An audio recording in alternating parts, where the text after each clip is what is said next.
Hello, everyone, and welcome to another edition of Mormon Stories Podcast. I am your host for today, John Dallin. It is January 31st, 2023. I am writing solo today with no co-host, and today we are going to be talking about what happens as a young, newly married Mormon with young kids when you and your spouse start having a faith crisis. We're also going to be talking about scrupulosity or religious OCD, obsessive compulsive disorder, and perfectionism. We're going to be talking about kind of a young Mormon couple that has kind of a feminist awakening, but we're not actually interviewing the couple this time. We're interviewing the husband and the father in the young Mormon marriage. And today we have with us in studio a face that may be familiar to some of you. His name is Dallin Seely. Hey, Dallin, welcome to Mormon Stories Podcast Studios. Hey, John. Good to be here. Yeah. For those who don't know, Dallin has another job, kind of a day job. He and his wife run a YouTube channel called the Dashleys. Is that right? Yep, the Dashleys. And how do you describe kind of that content segment? It's like Mormon family YouTubing, or what is it? Family lifestyle. I think it's kind of hard to describe. Yeah, I'd say family lifestyle / couples. Lifestyle content. Yeah. So, and I'm not much a connoisseur of YouTube, so, but I have checked out several videos. Like your most recent one is like your son going to the dentist or something like that, right? Oh, yeah. We do vlogs, and then there's, with TikTok now, we do a lot more short form content. And your handle there is? It's all the Dashleys. The Dashleys, everywhere. Okay. Yep. But today, as cool as that is to have you, and I know there's a lot of people that value your work, we're going to focus on the Mormon part, the Mormon story. Yeah, it's one that I haven't shared a lot about. So on your channel, the Dashleys, have you guys even really talked about your Mormon journey at all? No, not in a sit down, face-to-face, like heart-to-heart conversation like this. It's been a little bit here, a little bit there, throwing out that we've had some questions. There was one Instagram story where, as people started to get hints and stuff, we did a Q&A, and a lot of people are asking if we're still Mormon, and I pretty much came out and said it's not working for us anymore, but respect everyone who still believes, and kind of gave where I was at now. So the most that I've ever straightly come across and said no was in a single Instagram story, basically. So the majority of your content, let's just say on YouTube and Facebook, it has nothing to do with religion. It's more day-to-day family, lifestyle, Yeah. Well, then we're extra honored that you would be willing to share your Mormon story here. Yeah, happy to be here. Nervous and excited. Yeah. Well, we'll try and make you comfortable. Yeah, cool. Yeah. So thanks to everyone who's joining us. If you're joining us on YouTube, it'd be awesome if you could subscribe to our YouTube channel and hit the like button. Same with Facebook. If you can subscribe or like, that's always really amazing. All right. So, I mentioned the themes about scrupulosity, truth claims, faith crisis in early marriage, etc. Would you like to start maybe, Dallin Seely, by just talking about your intentions of why you want to do a Mormon Stories episode? It's always sensitive for family members who are still believers to speak publicly about your faith crisis, but also coming on Mormon Stories for some can be seen as an act of aggression or hostility towards the church, even though we try and be really respectful. Yeah. So I'd like to give my interviewees a chance to just kind of state their intentions. Yeah, I appreciate it. My intentions definitely aren't to, come on and bash the church. It's really hard to be critical of religion without coming off as rude, but I definitely don't want to bash the church or anybody's beliefs. I still have active friends and family. My intentions are for just sharing my story and where I'm coming from, and I know that there's people out there like me and Ashley. I'm going to be speaking for Ashley a lot. She chickened out. She's said, she sends her love. She says, thanks for holding our hand during this whole past few years. She also wanted me to tell you that you're one of the first men she's ever heard validate women's concerns in the church and say straight out, yes, women are treated as second-class citizens. And she's the first time that she's ever felt really validated by a man. So she sends that. and says, sorry, she chickened out. She didn't want to cry the whole time and didn't want to ruffle feathers with her family, but she wanted me to pass that along. So thank you. Well, yeah. No, I just want to share my story for if anybody's out there like me or Ashley, that they know that they're not alone and not crazy. Yeah.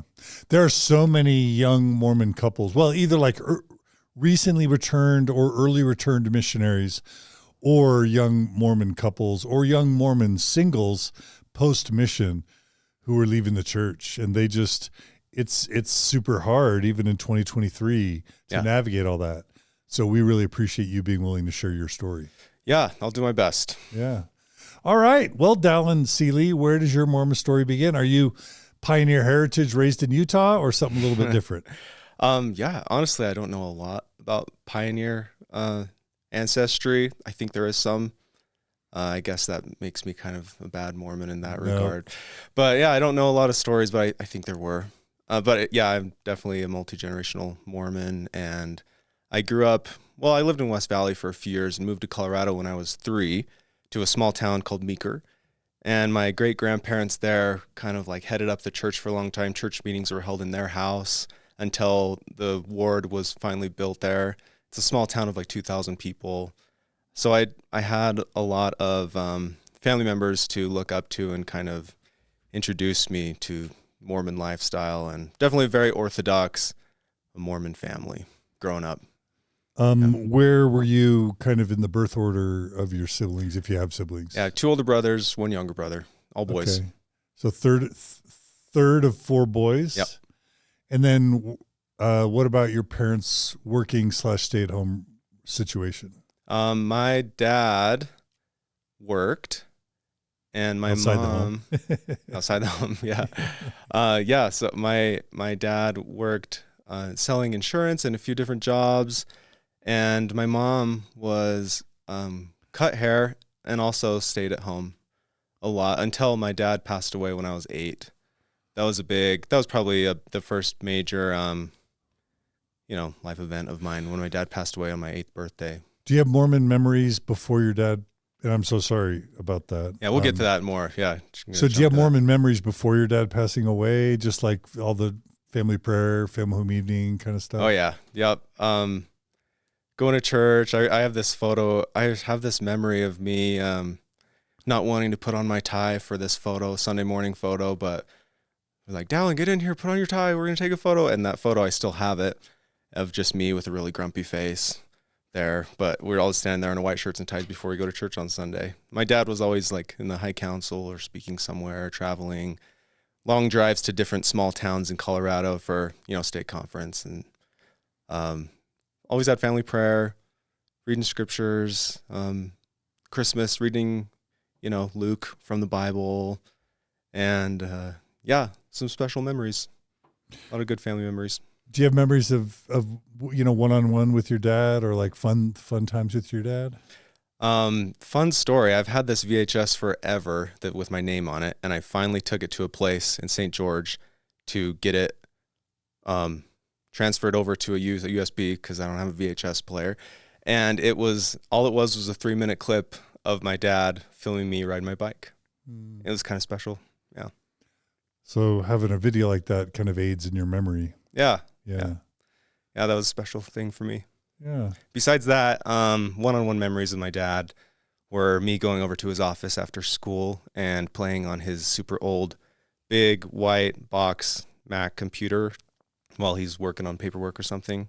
Mm-hmm. And one of my favorite things to do was to like open up a Word document and type a bunch of letters and print it out, and he would read it to me as if it were, he would just enunciate all these random letters, and I just thought it was the funniest thing. Like, like reading all this gibberish. I love that. Yeah. You'd write gibberish. I would write, because I didn't know how to type. I was like 5 or 6. That's fun. Yeah. So yeah, a few fun memories. Okay. Is there any other stories you want to tell before we talk about your dad passing away? Oh, man. Just that we were just a solid Orthodox family. My parents raised me in the Mormon way, like all good Orthodox Mormon parents do. Yeah. And nothing really up to, my dad's death's probably a big part of my story. So, okay. Maybe let's go there. Yeah. So one Sunday morning we're like, where's Dad? Why isn't he coming to church with us? And my mom said that he was at the hospital and we're going to go see him after church. I was 7, I guess. I just turned 7 or a little after I turned 7. And so we went over to the hospital after church thinking it was some small deal, like, hey, Dad, what's going on? And he'd been having some stomach issues, stomach pains. And of course, none of us realized the gravity of the situation. He's getting his stomach checked out, some more tests. And eventually, not too much later, he was diagnosed with stomach cancer. Apparently, it had progressed for a long time, and he put it off thinking it wasn't major, and but it turns out it was. And it progressed pretty rapidly. He did chemo. I have memories of me and my brothers shaving my dad's hair off in our kitchen, and it was like a happy, sad moment. Just shaving, just like trying to laugh about it, but also just kind of like, what's going on, you know? Yeah.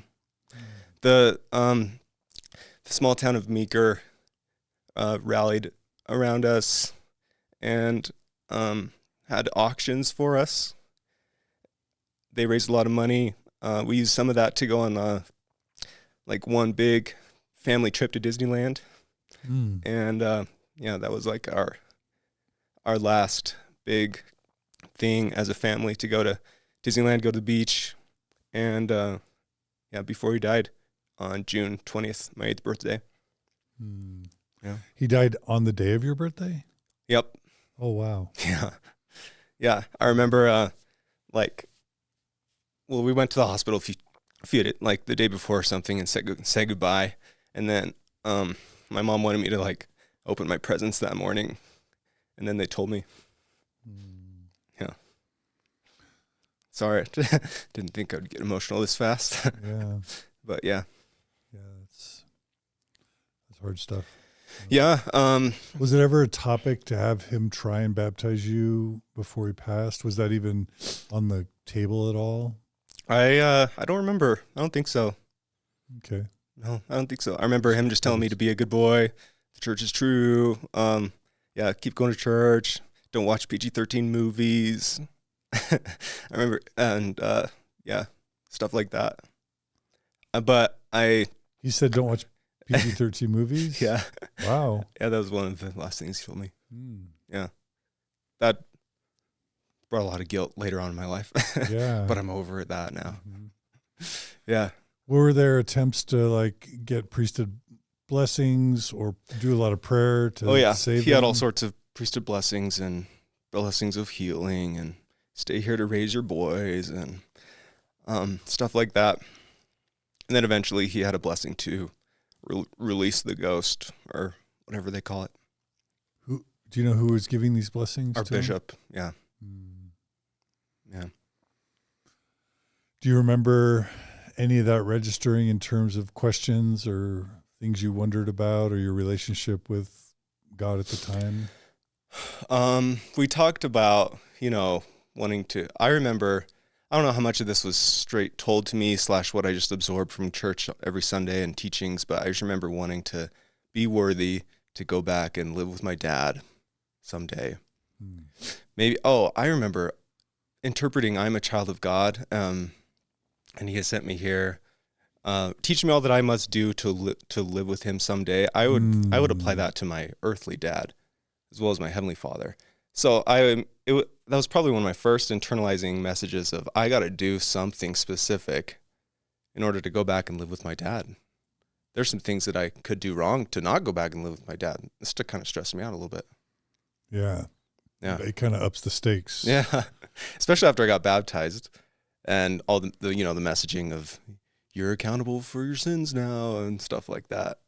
Yeah, really kind of racked my brain, wanting to stay worthy to go back and see my dad again.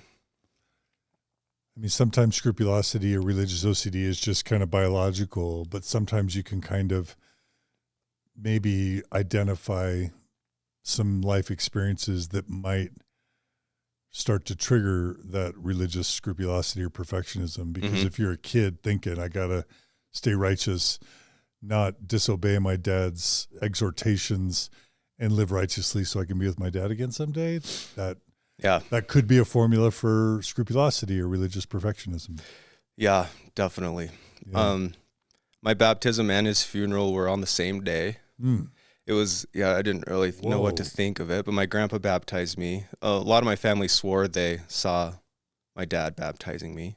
I didn't. I saw my grandpa, but a lot of people attending there said they swore they saw my dad baptizing me. That was interesting. I didn't know what to make of it, honestly. I guess as a kid, you if it's your grandpa or your mom, you would tend to want to believe that. Yeah, I I just didn't. Yeah, I didn't know what to make of it. But yeah, it was a special moment for a lot of people there. Yeah. Wow. So baptism and funeral, dad's funeral, same day. That's intense. That's a lot for an 8-year-old. It's a lot for an 8-year-old. Yeah. Yeah, it was a lot for our whole family. We didn't process it really well. At least I didn't. Talking with others, it doesn't seem like we processed. We didn't know how to grieve. We basically said, we're going to see him again someday. Jesus makes everything better. Pray. Live righteously. And we'll be a forever family someday. And, good old-fashioned. This sounds crass or rude, but this is what I call it now, slapping a Jesus Band-Aid on it, And what do you mean by that? Just like the blanket statement, Jesus will fix everything. Don't worry about it, Band-Aid, Versus what I've learned now and is to like how to process grief and be okay with emotions, good or bad. They're all just emotions type thing. Sit with not push away negative emotions and try to only be positive and happy about everything. You know what I'm saying? Yeah. There was definitely a lot of talk. I don't know if toxic positivity is the right word, but just a culture of staying positive, staying happy, and Jesus will make everything better. Yeah. Yeah. I guess that prevents you from processing and it's just kind of suppressing your emotions that can then come out in unhealthy ways later, maybe. Yeah. Yeah, and there's no one specifically to blame. Like, I don't blame my mom at all. My mom's amazing. I love so proud of my family, to be a part of my family and everybody growing up. I think we all did the best we could with the understanding we had, and that was the Mormon worldview. Yeah. Yeah. All right. So how did that leave your family and your faith once your dad passed away? Just gave us, like, we all determined to, life went on and we stayed active, stayed strong. My mom opened a hair salon and just like stepped up just did what it took to raise 4 boys on her own. And my mom's one of my heroes. She opened a hair salon in Meeker, Colorado called Backstage, got some friends, and that was her, like what she graduated in. She was a hairstylist, and she did that. Honestly, I don't remember if she did that while my dad was still alive or not. I think she did. I just don't remember. But yeah, she definitely stepped up full time doing that after he did die. And that was how we earned a living. Man, a single Mormon mom raising 4 boys on the income of a hairstylist. That's amazing. Yeah, we somehow always had everything that we needed. So she didn't remarry quickly? No. Oh. No. Okay. She didn't remarry for 20 years. Oh, wow. Yeah. So she actually just got married 2 years ago. Oh, so she stayed single for 20 years. 22 years. 22 years. Wow. Yeah. Okay. If I'm doing my math right. Okay. Yeah. Okay. So you grew up, well, I hate to frame it this way, but in the Mormon context, what that family is called is a family without the priesthood, right? At least until without a priesthood leader in the home. Yeah. Until one of the boys gets the priesthood, but even then it's just the Aaronic. So, I mean, there's a way Mormons describe this. I could already tell that evokes some emotion in you. No, yeah, my mom leaned on priesthood leaders to come and give us blessings until my brother, received the Melchizedek priesthood. He could give us a priesthood blessing before school or if we were sick. But yeah, relied on home teachers and our family members to come give blessings when we needed. How was that for you? Like, I remember when my parents got divorced, home teachers took on kind of a special, because I stayed with my mom for several years. Home teachers kind of took on a special role because, number one, if dad was gone and there was some type of need, like a hurricane came and blew the side of our house off, we could call the home teacher. Mom could call the home teacher to get help. Mm-hmm. Or there's like a fathers and sons outing and my dad couldn't go. A home teacher would say, hey, I'll take you. That kind of like male home teacher filling in the role of dad not being there. Was there any of that for you? I'm trying to remember. My bishop, he was either a bishop or a home teacher at the time. I remember him coming over, helping me with a school project. And I thought it was so cool how he knew how to like solder these pieces to put together a little transistor radio. I remember him taking me to a father and son camp out. I remember like my uncles on my mom's side would rally around during family reunions and were always there for me. I could look up to them. But yeah, so I have a few memories like that.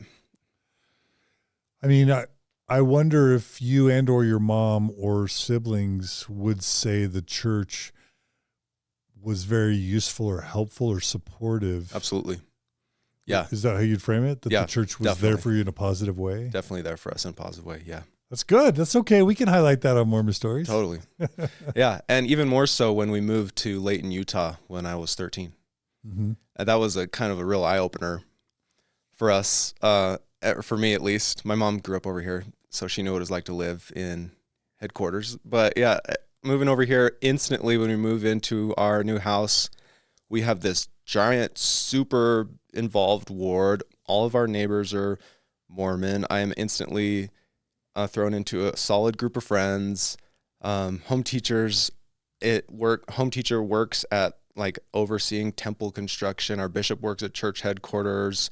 Like all the, for better or for worse, we'll talk more about that. But thrown into, just so much support. I remember getting a couple $100 in envelope with no name on it for Christmas. I'm assuming from ward members. It really rallied around us when we moved over there, and it was so awesome in a lot of ways. Before we talk about that bishop, he's on your outline as a important part of your life in maybe good and bad ways. But how did the Mormon manifestations, the Mormon practices in your home change when it was just your mom raising 4 boys with a full-time job? Did she still try and do all the Mormon things? We read scriptures most Sundays. It was just on Sunday. We didn't do it daily. We said daily prayers. We would always kneel around my mom's bed, and she was always really good at praying for us by name. Something I always remember, like how grateful she is for like each. She would say something about each of us. It's a special memory of mine. Church every Sunday. Got really involved. My ward was like so pro Boy Scout. Like it was, if you didn't have an eagle by the time you're 18, it's like something was wrong with you.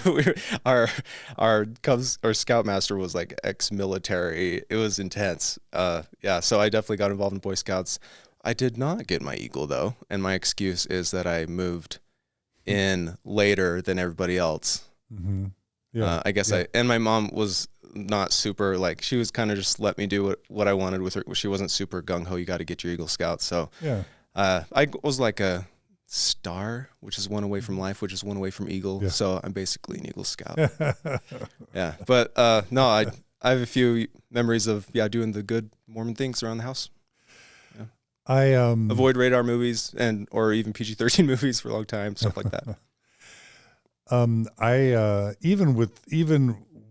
I was still in the church, married with, Margie in the home, I looked at the church as an important way to help me raise my kids, to provide support for raising kids. Mm-hmm. I can imagine with your mom, it was even more important for her to raise you all in the church, to get support that she maybe felt like she couldn't totally give, including in her mind, quote, male role models. Yep. Is that true? Yeah. She leaned on her brothers-in-law. She has all sisters. So leaned on brothers-in-law, my uncles, and they were other here priesthood. in Utah? They were here in Utah? Yeah, most of them. Okay. and my friends' dads in my ward in Layton, and my priesthood leaders. Yeah. Yeah. So, I mean, I love it on Mormon Stories when we highlight the good and the bad. And it just sounds like, given a tough situation like yours, where your dad died when he was young and you all were young, it sounds like you would give the Mormon Church really good grades for the positive influence it had on you and your family growing up. Is that fair to say? There's pros and cons. There's like the day-to-day, how helpful it is, the community rallying around. And then there's the cons of when you're in your head alone at night in your bed, pondering your worthiness, pondering where your dad is, pondering if you're going to return to live with him, pondering if you're doing enough, that type of thing. At least this was that way for me. And that's where I'm afraid Mormonism can do a lot of damage that is never brought to light. Like Henry David Thoreau saying most men live lives of quiet desperation. I would venture to say most Mormons live lives of quiet desperation to a certain degree, pondering their worthiness, pondering if they're doing enough, pondering, all that stuff.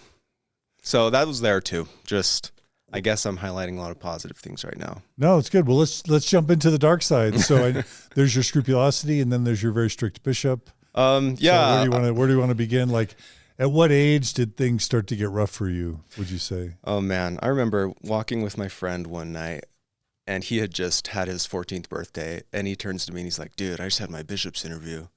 Right. Did he ask you about masturbation? Because I had mine. I just turned 14 before him, or I guess that's when our bishop starts asking about that stuff. And I was like, yeah. And he's like, dude, that's kind of weird. And yeah. We didn't get too into it, but it's very, very strict, that bishop. And as I go on as a teenager, involved in follies of youth, as Joe Smith would put it, and find myself in the bishop's office a little more often, he made me feel pretty bad. He had me read Miracle of Forgiveness, of course, and for a teenage boy, that'll mess with your brain a little bit. Do you remember, would you even be able to recount the story of talking about masturbation with your bishop? Like how it came up? He prefaced it with, now this is... So you're how old? I'm trying to remember. If you remember. I think 14 or 15. Okay, so you're 14 or 15, your dad's passed away, you're alone with this bishop in his office. Yeah, and he's like, now this is a question that we need to ask regarding worthiness, law of chastity type preface. And he's, your prophets have counseled to not arouse things in your own body type thing. And do you do that? And I'm like, yeah. And so he's Some like, people don't even know what okay. masturbation is when they get that question. I didn't know specifics or but I guess as he explained it to me, I'm like, yeah, I guess. And so I'm like, have to stop taking the sacrament, blah, blah, blah. Okay, explain to our never Mormon listeners what your role was in the priesthood and why it was probably more complex than not just being able to take the sacrament, right? Because you would have been a teacher at that point? Yeah, so let's talk about it as I'm a priest. So I'm like 16, 17, approaching 18, getting ready for mission at 19.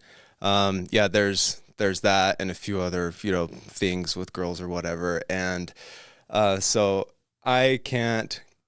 So tell our non-Mormons what the role of deacons, teachers, and priests are, and what your role would have been at the time.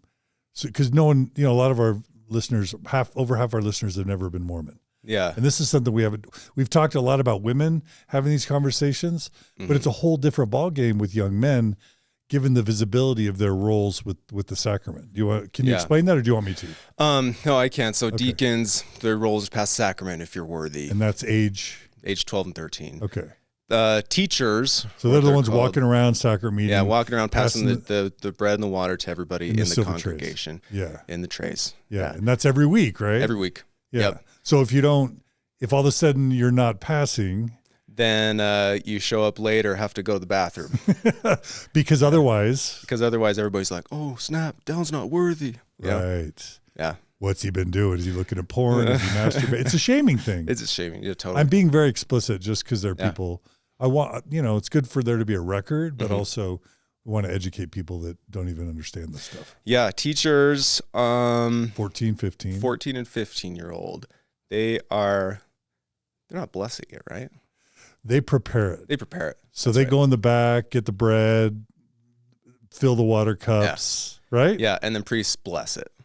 And that's a very visible thing because one blesses the water, one blesses the bread, and they got the microphone, and the whole congregation's bowing their heads, and they're the voice of the prayer to the whole congregation. Yeah, but there was like 18 teachers in my ward, or priests in my ward. So, and only 4 are up there, so it's not a big deal if you're not up there one week, So that wasn't as bad if I wasn't worthy, but or not as shaming.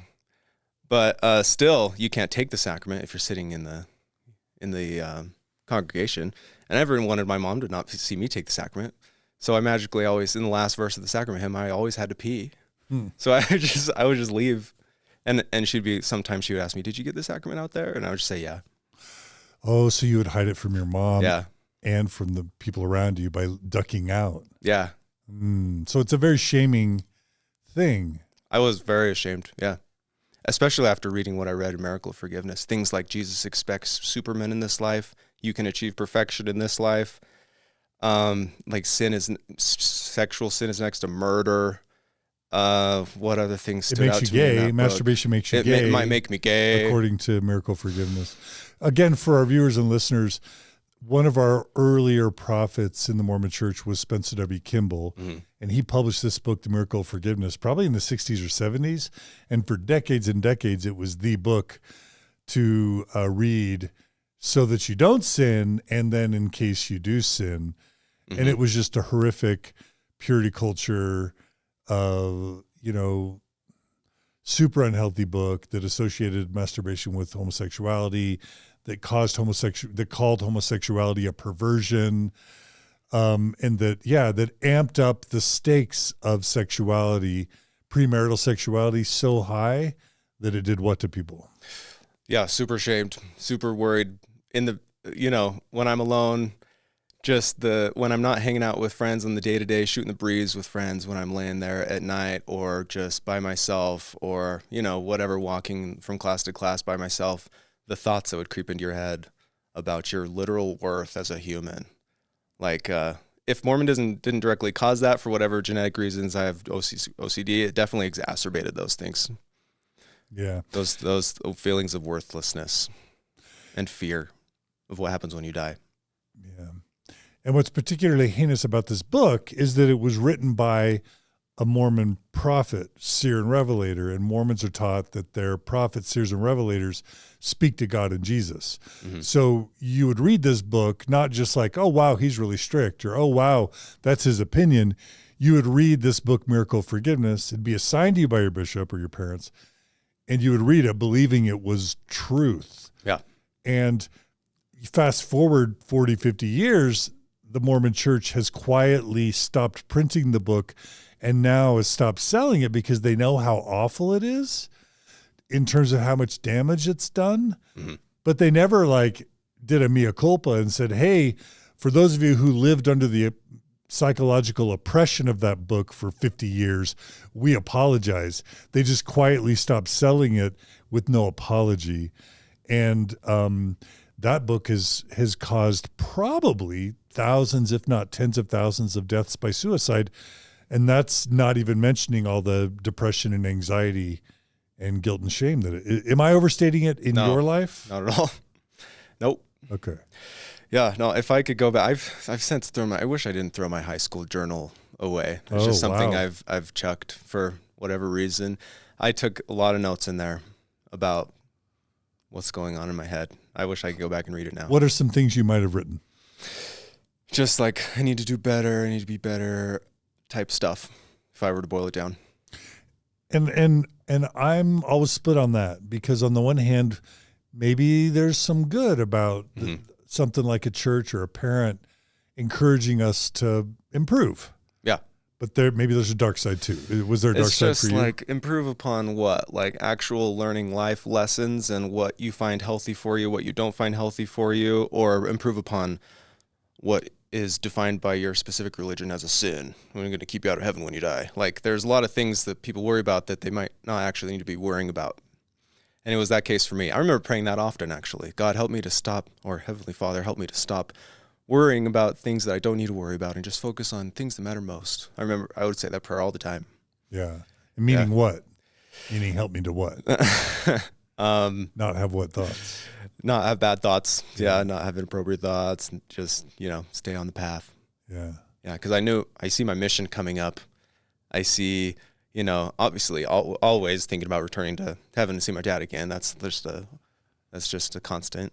And, wanting to get to the point where I can take the sacrament again and feel like a worthy person, although that never would actually happen. But yeah, I just wanted to at least start taking the sacrament again. But then something weird happened where my bishop, he was done and we switched to a new bishop. And I was about to like wrap things up and be declared worthy again or whatever by the, are we moving too fast? How long was the probation in your mind? A few months. Okay. Yeah. That's a lot. I know.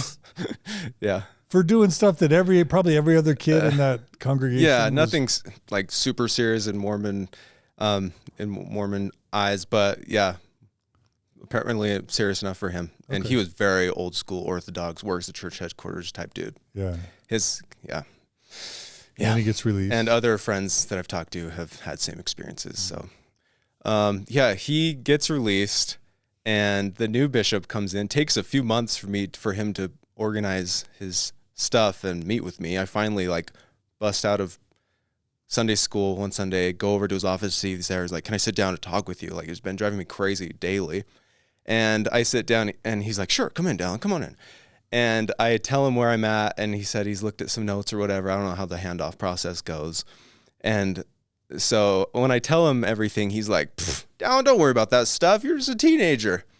You're good. And I sat there kind of dumbfounded. Why?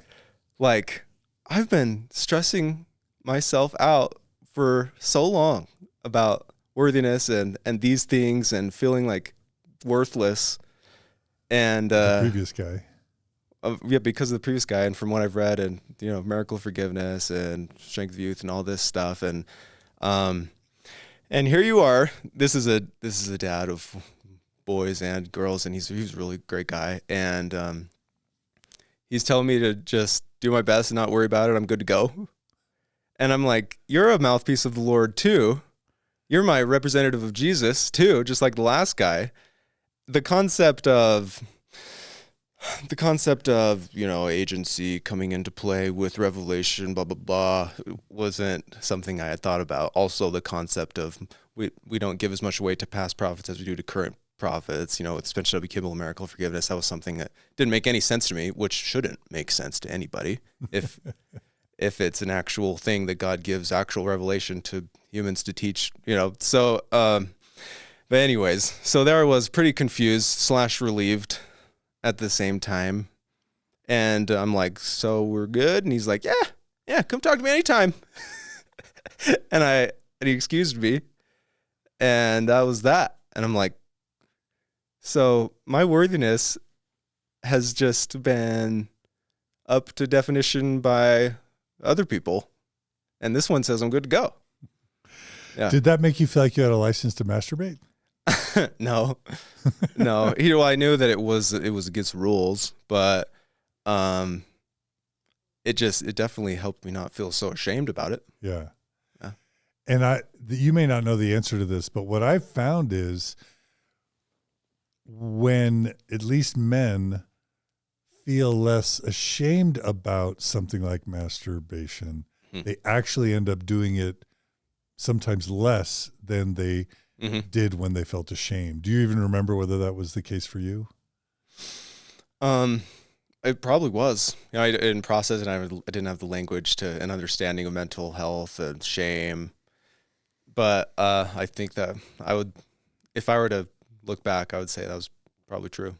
Because psychologically speaking, the worst thing you can do if you don't want to have a thought is to try not to have the thought. Yeah. Right? Yeah. That which you resist persists. Yeah. That which you fight, you strengthen when it comes to the brain. Right? Yeah. Yeah. Interesting. Yep. Okay. So where did things go from there with the chill bishop? Yeah. So next, it was just all me preparing for my mission. Yeah. Yeah. Our ward had the reputation of always having the most missionaries out of every ward in our stake. Everybody knew. And so I had seen. Layton's like 30 minutes north of Salt Lake, right? Yeah. It's kind of an intense Mormon area. It's not quite Provo. It's not quite Alpine Lehigh, but I hear Mormon wise, it can be pretty intense. Yeah, I don't have the context to compare it to, but yeah, I'd say it was. Okay. Yeah. But yeah, I was one of the older kids in my group. So I had seen the previous, the grade above me, them start to leave on missions. I had seen some of them return. I had heard the whispers around our congregation like, oh, snap, so-and-so's back early. He must have had sex with his girlfriend, or wonder why he couldn't cut it. Those types of whisperings. And it stressed me out a lot. Like, I don't want to be the one that's worthy, or the unworthy and has to come back early. And of course, even though this is where scrupulosity would kick in, because even though my bishop told me I'm worthy, not to worry about it, I'd confess everything, I would still have these thoughts. What if that bishop's wrong? What if I didn't confess everything, actually? What if there's this thing that I needed to go into more detail about? And these thoughts started to creep in, and I would think they're from the Spirit, because I've been reading my scriptures, I've been doing everything right. I was told that, these thoughts would be, the Spirit will tell you. I had done so much studying on how to tell if you're worthy or not. I basically boiled it down to, like, well, DNC says Jesus isn't going to remember these anymore, so I think I'm good if I've repented. But if I do it again, then everything comes back. I think that is from miracle of forgiveness. If you sin again, then all your previous sins come back too, or something, however the heck that works. Mm-hmm. But so this is this mind game that's going on in Dallin's head a lot of times throughout the day. So I would sometimes go back in and confess more, blah, blah, blah. And I would just get reassurance every time from priesthood leaders that you're good, stop stressing about it. But I was convinced that the Spirit was telling me that there was more, I wasn't worthy or wasn't doing enough yet. There's a lot of parameters to judge yourself by in Mormonism. Yeah. And this is a form of this is a mental illness, I think. We've covered it many times on Mormon Stories, but it's called scrupulosity. Yeah. There's different forms of OCD, whether it's cleanliness OCD with hands washing, whether it's safety OCD with like checking lights or the gas fireplace or locking doors. Mm-hmm. There's hoarding, but there's a form of religious obsessive compulsive disorder where you're ruminating a lot, trying to be hyper religious, hyper confessing, hyper praying, hyper going to the temple. Just your religion becomes compulsive. Yeah. In a way that's not edifying. It's terrorizing sometimes. Mm-hmm. Yeah, is that how you were, or definitely. Yeah. And I had no idea that was a thing. Yeah. I would have some friends that were just so chill about stuff. They mess up. And they're just like, oh well. Try and do better. I would get so up in my head about the littlest things. Yeah. Yeah. Man, I guess EFY was a big part of my story. I loved going to EFY with my friends, and especially as I approached my mission. Tell our listeners what EFY was. Especially for youth, it's a church youth program. Well, BYU youth program that the church is kind of, I guess, involved with indirectly or pretty much directly. It's over the summers, right? Over the summer for a week long, yeah. Love doing EFY. Songs, charismatic, funny, speakers. All the dancing, all the songs, making friends. Yeah. Meeting Mormon kids from all over the country. Mormon girls outside of your school and ward. That was really fun for me. My last year, I went with my best friend, and we went down to Cedar City. And that was like the best year of EFY for me ever. I met what became a really good friend, and she was a girl, and I really thought I was going to marry her when I got back from my mission. I became friends with her family, and she like super motivational for me going on a mission and all this. Every messaging for the last year and that I'm receiving is that I got to go on a mission. And preparing for that and gearing up to go. I graduated high school with garments on. What? Yeah. I've never heard of that. I turned 19 like 20 days after I graduated high school. So I left on my mission like 2 months after I graduated. I was a little older. I think my birthday. I'm trying to remember, was that before or after Thomas S. Monson's age change? It was before. Yeah. So I hadn't turned 19 quite yet, but they still let me go through the temple in preparation for my mission because I had my call. Okay. Oh yeah, I remember getting my mission call. I was like so expectant to go to Korea because my dad had gone to Korea. My brother went to Korea. My oldest brother didn't serve mission. My next older brother went to Korea. So I'm like, oh man, I wonder if I'm going to go to Korea. And I got my mission call, and it was to Columbus, Ohio. Oh. And I was like, oh, cool. Where is that? Was that a Book of Mormon reference? Book of Mormon musical reference? Yeah. Were you bummed out? Because obviously there's a flex factor in Mormonism to doing a foreign language kind of speaking mission. I was a little bummed. I guess I was just like, okay, cool. This is what the Lord wants. But then the next line says, you will serve laboring. You will serve in Spanish speaking. So I was like, oh, and everybody in the room's like, oh, okay. And so I was like, oh, that's kind of cool. I was like, there's a lot of Spanish speaking people in Ohio. I had no idea. Obviously, yeah, there are Spanish speaking people everywhere. But yeah, so that was cool. I got my mission call right before I graduated. And did you feel worthy? Was that no longer an issue? What? No. You felt unworthy. Yeah. No, I would once you talk to your bishop a lot, then he recommends you to the stake president. You go into stake president meetings. He makes you rehash everything that you ever told your bishop to double check that you actually are worthy and your bishop wasn't receiving, I don't know, false revelation, whatever. He wanted to double check that I'm worthy. And so all this stuff, and I start wondering if I should confess more to him. So after I tell him everything that I thought I'd repented for already with my bishop, he's like, I'm going to have to think about this before I submit my papers. So I'm like, oh, great. So I'm sitting in limbo for a while and just, my day-to-day with my friends or whatever. And then I get called back in and he's like, I think I'm going to submit your papers. And I'm like feeling so like crying, so happy because this man is another man declaring my worth as a human being. That's awesome. So just to slow down on that for a second, similar to the probation of not being able to take the sacrament or bless or pass the sacrament, if you've told your mom and if you told your siblings and if you've told your ward members and extended family that you're putting in your papers. Yeah. And then the bishop decides that because you confess this or that, or the stake president, that you either can't go or that they're going to delay your ability to go for 6 to 12 months. Yep. That's similar and maybe even more shaming, right?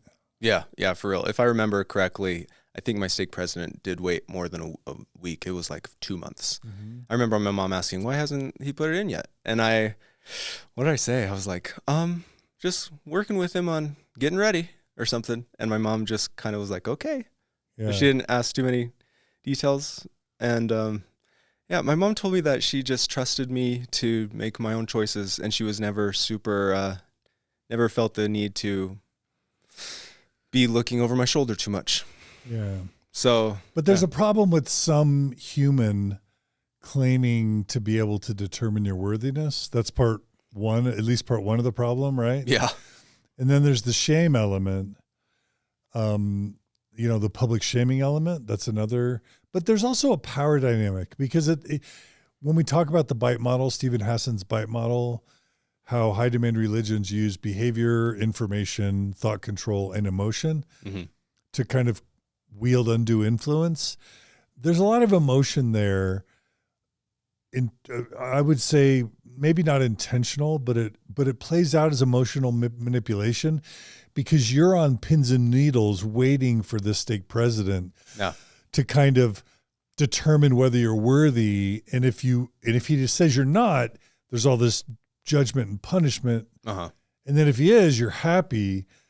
There's something that does beyond the actual decision, which is like cement in your mind, stay in line, obey, do what the church says, or authority can come down on you at any time. Does that make sense? Yeah, I didn't ever process that consciously, but subconsciously, that was definitely there. Yeah. It reminds me of kind of the auditing of Scientology. You just know that they've got this information on you, and you better stay in line. Yeah. Yeah. I don't know. Yeah. So after waiting and deliberating over my worth, they decided that I can go on a mission. And so, yeah, that whole process happened, and yeah, got my mission call, and I left on my mission. I got set apart in July 2010. Okay. Yeah, 2010. My stake president set his hands on my head that night before I went to the MTC. He immediately started crying and said, "Your dad chose where you should go on your mission." Oh. So that guy's claiming to be in touch with your dad on the other side of the veil, as Mormons would say. Or dad relayed the message to Jesus tell him. How did that make you feel? Of course, everybody in the room just starts crying and like, oh my gosh, I didn't know. I was like, all right, cool. Yeah, dad's got something for me in Ohio. I don't know what. I mean, that would just make your mission feel more meaningful to know that your dad chose it for you. Totally. Yeah. I mean, there's the question of whether or not that actually happened, and whether it's right for people to presume that because they have a thought or a feeling that it's actually true, that they know your dad was involved. It was definitely presumptuous. I didn't quite know what to make of it. Yeah. After my mission, I still don't know what to make of it. If I were to put my finger on one thing, it would be to meet my mission president and his wife. They're awesome. Mm-hmm. Yeah. Oh, I guess we didn't talk about going through the temple. Yeah. Do you want to talk about that?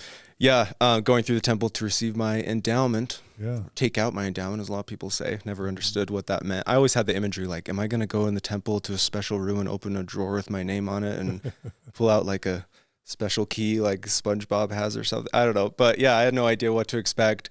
Temple prep class taught me nothing besides, God makes covenants with his children, basically. So I go there, and I know I have these clothes or something green in this pouch. And, but yeah, I had this attitude of total faith. I have no idea what's going on, but I'm beginning with the premise that the church is true, and I need to change anything about me to align with the fact that the church is true. If something ever is confusing to me or is not right, it's my fault.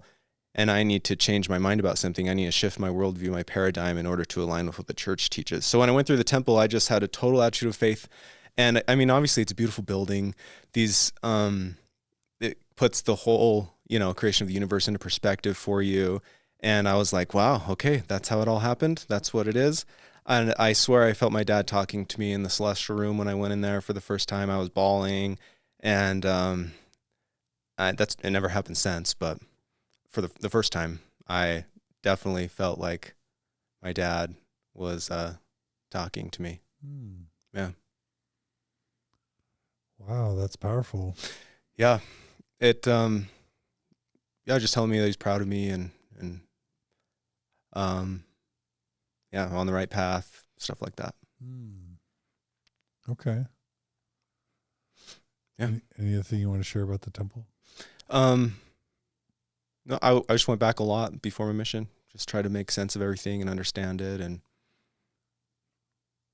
yeah, that's about it. That's really neat. I mean, yeah. I remember wanting to have those types of experiences, but not having them. So it's neat. I don't know. It seems neat that you were able to have that with your dad. Yeah. That was really cool. Now, I mean, we can, I don't know what we can talk about that later. We'll talk about it later. Yeah. Yeah. Okay. So Dallin goes on his mission, goes to the MTC, learns Spanish for 8 weeks. Just dive into it. I made like the little district leader. Oh, one thing in the MTC, the guy, my branch president, I guess it's called, pulls me aside the first night. And I have this white wristband that me and all my best friends had in high school. One group of my friends, we all had these white wristbands. It says we are nothing without brotherhood on them. It's a line from a song. And it's just something we all had together and something that we all said we would wear on our missions together. And the first night he pulls me aside, and the first thing he says in this meeting after like, welcome, blah, blah, blah, happy you're here. He's like, that wristband of yours, what is that?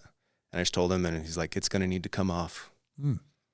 Yeah. And I was like, oh, is it something wrong with it? It's just like wristband me and my friends all have. And he's like, yeah, you are to dedicate yourself fully to the Lord now, and we don't wear any other things besides what the handbook says, and you need to take your wristband off. And I'm like, oh, okay. And super willing, faithful, need to change myself. And I'm the one that's wrong. Dallin just quickly takes it off, puts it in my pocket. Yeah. That was, looking back now, yeah, I hate that, but that's the behavior control we talk about. Yeah. The extra strict rules of behavior can lead to more commitment and devotion and influence. Mm-hmm. Yeah. Yep. So where Elder Holland came while I was there, he was the only general authority that came. We were all super jazzed about that, gearing up, fasting that day. And he came and just gives this riveting speech, getting super emotional like he does, about how this is real life. Out there, people say that mission is a fishbowl or whatever. It's actually the other way around. This is real life. That is not real life out there. This is what it's all about right in here. Telling us, and we were so amped up after that. We were like, yeah, this is real life. And I remember in my journal, like, it's all coming together. That it all makes so much sense. I am an emissary of the Lord Jesus Christ. And, just getting so amped up. I loved the MTC. I thought I did. Yeah, me too. Yeah. Loved the food, everything. I'm trying to remember any other big moments in the MTC that I should share. I don't think so. I just remember working so hard. Oh, I remember studying a ton, and my mind would go from one topic to the next, and then I thought that the Spirit was telling me to look at this footnote and that. Come to later find out, I have ADD. But I just remember I would think I would have the most guided study by the Spirit as I'm studying one scripture to the next, taking notes and taking everything so seriously. Yeah. Working so hard. Like, this is my time. Yeah. This is real life. Yeah. Yeah. So how was your mission? A lot of awesome experiences on my mission. There's definitely, there's a few notes that I've taken about just like specific highlights that I wanted. I guess now looking back at my whole Mormon journey, I would define it as death by 1,000 cuts, and there's a few cuts that I wanted to say that happened on my mission.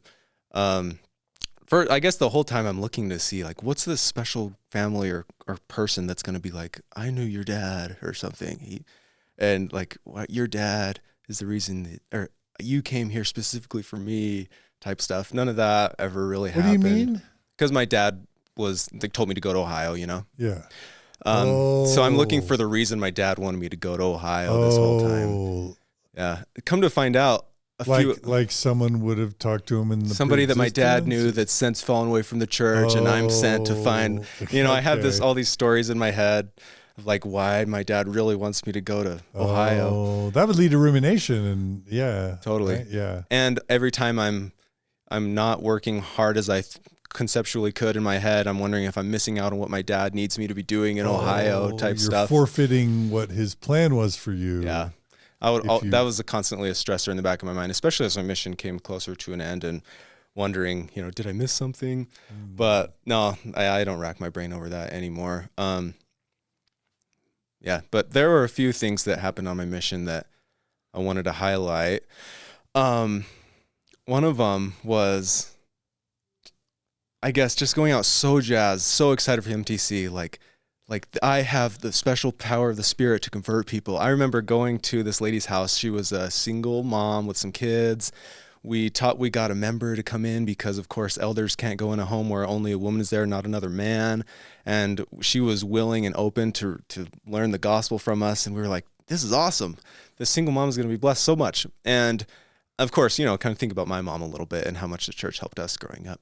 And so we start teaching her the first lesson about how God calls prophets and Joseph Smith and the Book of Mormon. We left her Book of Mormon. She had some Christian background. She was super open to it, and she was going to read it. And this is the first big, seemingly golden investigator that I had in a while. We'd been fasting, and praying for this to happen. And we're like so excited. And so we leave her with the Book of Mormon. She commits to read it. We set our next appointment. We come back in a few days, and we're so excited to hear her experience reading the Book of Mormon. And so we sit in her living room, say the opening prayer, and we're like, so what'd you think? How'd you read? And she was like, elders, I can't read this book anymore. It seems like a really bad book to me. She's like, the first story in there is about a guy going back to steal some plates, and God tells him to chop off his head and put on his clothes. Like, wouldn't his clothes be covered in blood? And then he makes his voice change to sound like Laban's voice. And she was like, that was so weird to me, elders. And I was like, I didn't know what to make of this. And I'm just like, I didn't know what to say. I was like dumbfounded for a little bit. And I'm like, well, yeah, but you got to keep reading. I don't know. I'm a 19-year-old kid. Don't know what to say. And she just said, please don't come back. Bye. And we left her house like dumbfounded. Absolutely dumbfounded. That was a little notch. And I guess in a little shelf item, I guess you could call it. An outsider's perspective that makes a little bit of sense, a little too much sense. You're thinking about this too much. Yeah, exactly. Oh man, another one. I was so studious, taking study time so seriously. As soon as 8 o'clock, if we're not there praying, and say your prayer at 7:59, so you can be ready to study by 8 o'clock. And me and my companion, I had this one companion, freaking loved him. We were together for 7 months. We studied so much. He knew the scriptures in and out. Every once in a while, we would talk to each other about little questions we had about things. Be like, why is Moroni quoting Corinthians? Stuff like that. And for those who don't know, why would that be a problem? It's a total anachronism in the Book of Mormon, in Moroni chapter 7, where all of a sudden he's quoting 1 John and Corinthians 13. This is written. Corinthians would have been Paul written in the old world after Jesus has died. Uh-huh. Moroni in the Americas, without the aid of cell phones or the internet, shouldn't be quoting the New Testament. Before the New Testament probably existed. Is that what you mean? Right. Okay. Yeah. Yeah. Totally. And you noticed that on your mission? Yeah. Oh. That's not good. And I would ask him, and he's like, yeah, I don't know. And then there was another time where he asked me one time, he's like, Elder, why do you think Jesus said raka? And I was like, I don't know. What does raka mean? And he's like, I'm pretty sure that's like a old Hebrew word that these ancient inhabitants of America wouldn't have context for. And I'm like, I don't know. Eventually, a few little things like that back and forth. I remember a member picked us up to take us to his house for dinner or go to a lesson or something. And we asked him about that because it was something we had kind of been wondering about. And he was like, he had a smile on his face and he's like, Elders, great question. I have had the same question for a long time. And then one day I finally realized, who's the author of the scriptures? It's God. God wrote the scriptures. He can say the same thing in 2 different books if he wants to. And I was like, yeah, okay. And I just kind of turned it off. Yeah, turn it off. So that's what I did. And shoot, I was never like confronted with a bunch of ex-Mormon stuff all at once, or anti stuff all at once, besides one time. There was notes in the missionary handbook, do not go to this member's house. He is a angry ex-Mormon, blah, blah, blah. And we were like, let's just go meet him. And he let us right in. And then he starts laying into us about how could the seer stone give a perfect thing and not change until Oliver Cowdery wrote it down correctly, and then there's 100,000 changes of the Book of Mormon afterwards. How come polygamy this? How come blacks in the priesthood this? And for 20 minutes, and it was too much for me to process, and I reverted back into I was in a place where I couldn't think about this because it was attacking me and my whole worldview. So I remember, like, there's answers to these, we just don't have them yet type messaging, and we left. Me and my companion left. And we were kind of silent for a long time driving home. We went, and we didn't have a dinner appointment that night, so we just went home and had dinner. We were kind of quiet, and I just remember thinking to myself, have faith. There's probably answers to stuff like this, and move on. Bury it. Turn it off. Yeah. I don't always do this, but if we're referencing that bite model again, it's important that high demand religions control information and control thoughts. And one of the reasons why apostates, normally if you look at Jesus's metaphor of the 100 lost sheep or the 99, you leave the 99 to go after the one. You always go after the one, according to Jesus, right? Mm-hmm. Because that's the whole point of it. You don't focus on the people that are good. You focus on the people that need it. But the irony is high demand religions are like, stay away from anyone who's ever lost their faith. Now, if someone had bought a bad car, if someone had bought a Chrysler and it was a piece of junk, they would be a credible witness for why someone should or shouldn't consider buying a Chrysler. That's why we have reviews on Amazon, right? You want to be able to talk to people who've had experience with the thing so that can inform your decision. Right. But a high demand religion is going to say, not only are apostates, ex-religious people scary, not only are they dangerous, stay away from them. Yeah. And that's because it can negatively affect you, right? Yeah. No, it was too much all at once. And I just, I was convinced that there were answers out there and I didn't know them yet. Yeah. And there's explanations and you're just bitter. That's your shelf though, right? It was honestly too much information all at once and I hadn't heard any of it before. So I just honestly didn't remember a lot of what he said. Yeah. All I could remember is very confusing, had zero answers for him. I hadn't heard any of that info before, and I thought it was all lies from Satan. That was it. But that stuff does go on the shelf in the sense of you remember it, such that if it comes up again, then you start to remember, oh, this isn't the first time. The one thing I do remember is he was like, if the accounts of the translation process say that he would see what to dictate on the stone and it wouldn't change until he wrote it down correctly, why are there so many changes afterwards? Yeah. And that was one thing I remember. Obviously, there's... Yeah. Anyways, and this is 2015, 16, 2010 to 2012. Okay. Mm-hmm. This is pre-Gospel Topics essays. I guess so. Yeah. Pre-CES Letter. Yeah. Okay. Yep. All right. Yeah. Now I understand that some missions are given the CES Letter to read, and along with rebuttals to. Yeah, I definitely didn't have any of that information at all. Okay. Yeah, probably one of the biggest shelf items for me was when Elder Bednar came to my mission. Yeah, a few things from what Elder Bednar said to my mission.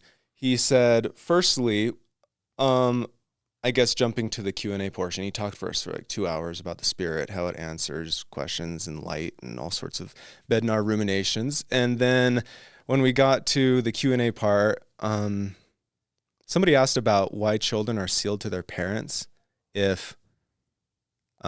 Elder Bednar taught something about how in heaven, he was just rambling for a while, and he said, okay, a lot of people get all caught up in the idea of being a forever family with your kids in heaven after you die. But in reality, it's not a bunch of little huts up there in heaven. It's just one hut, and we're all together primarily as husband and wife. You see it differently than me. I'm just with Susan now, but you still see your mom and dad and kids and stuff. But in heaven, it's primarily husband and wife. And so, I guess one question I left from that was like, why are kids even sealed to their parents? What's the point? That makes zero sense. Like, or like if you adopt a kid, why are they sealed to their parents or whatever? That was a question that I had. And somebody from the missionary department came out later and I asked him that question.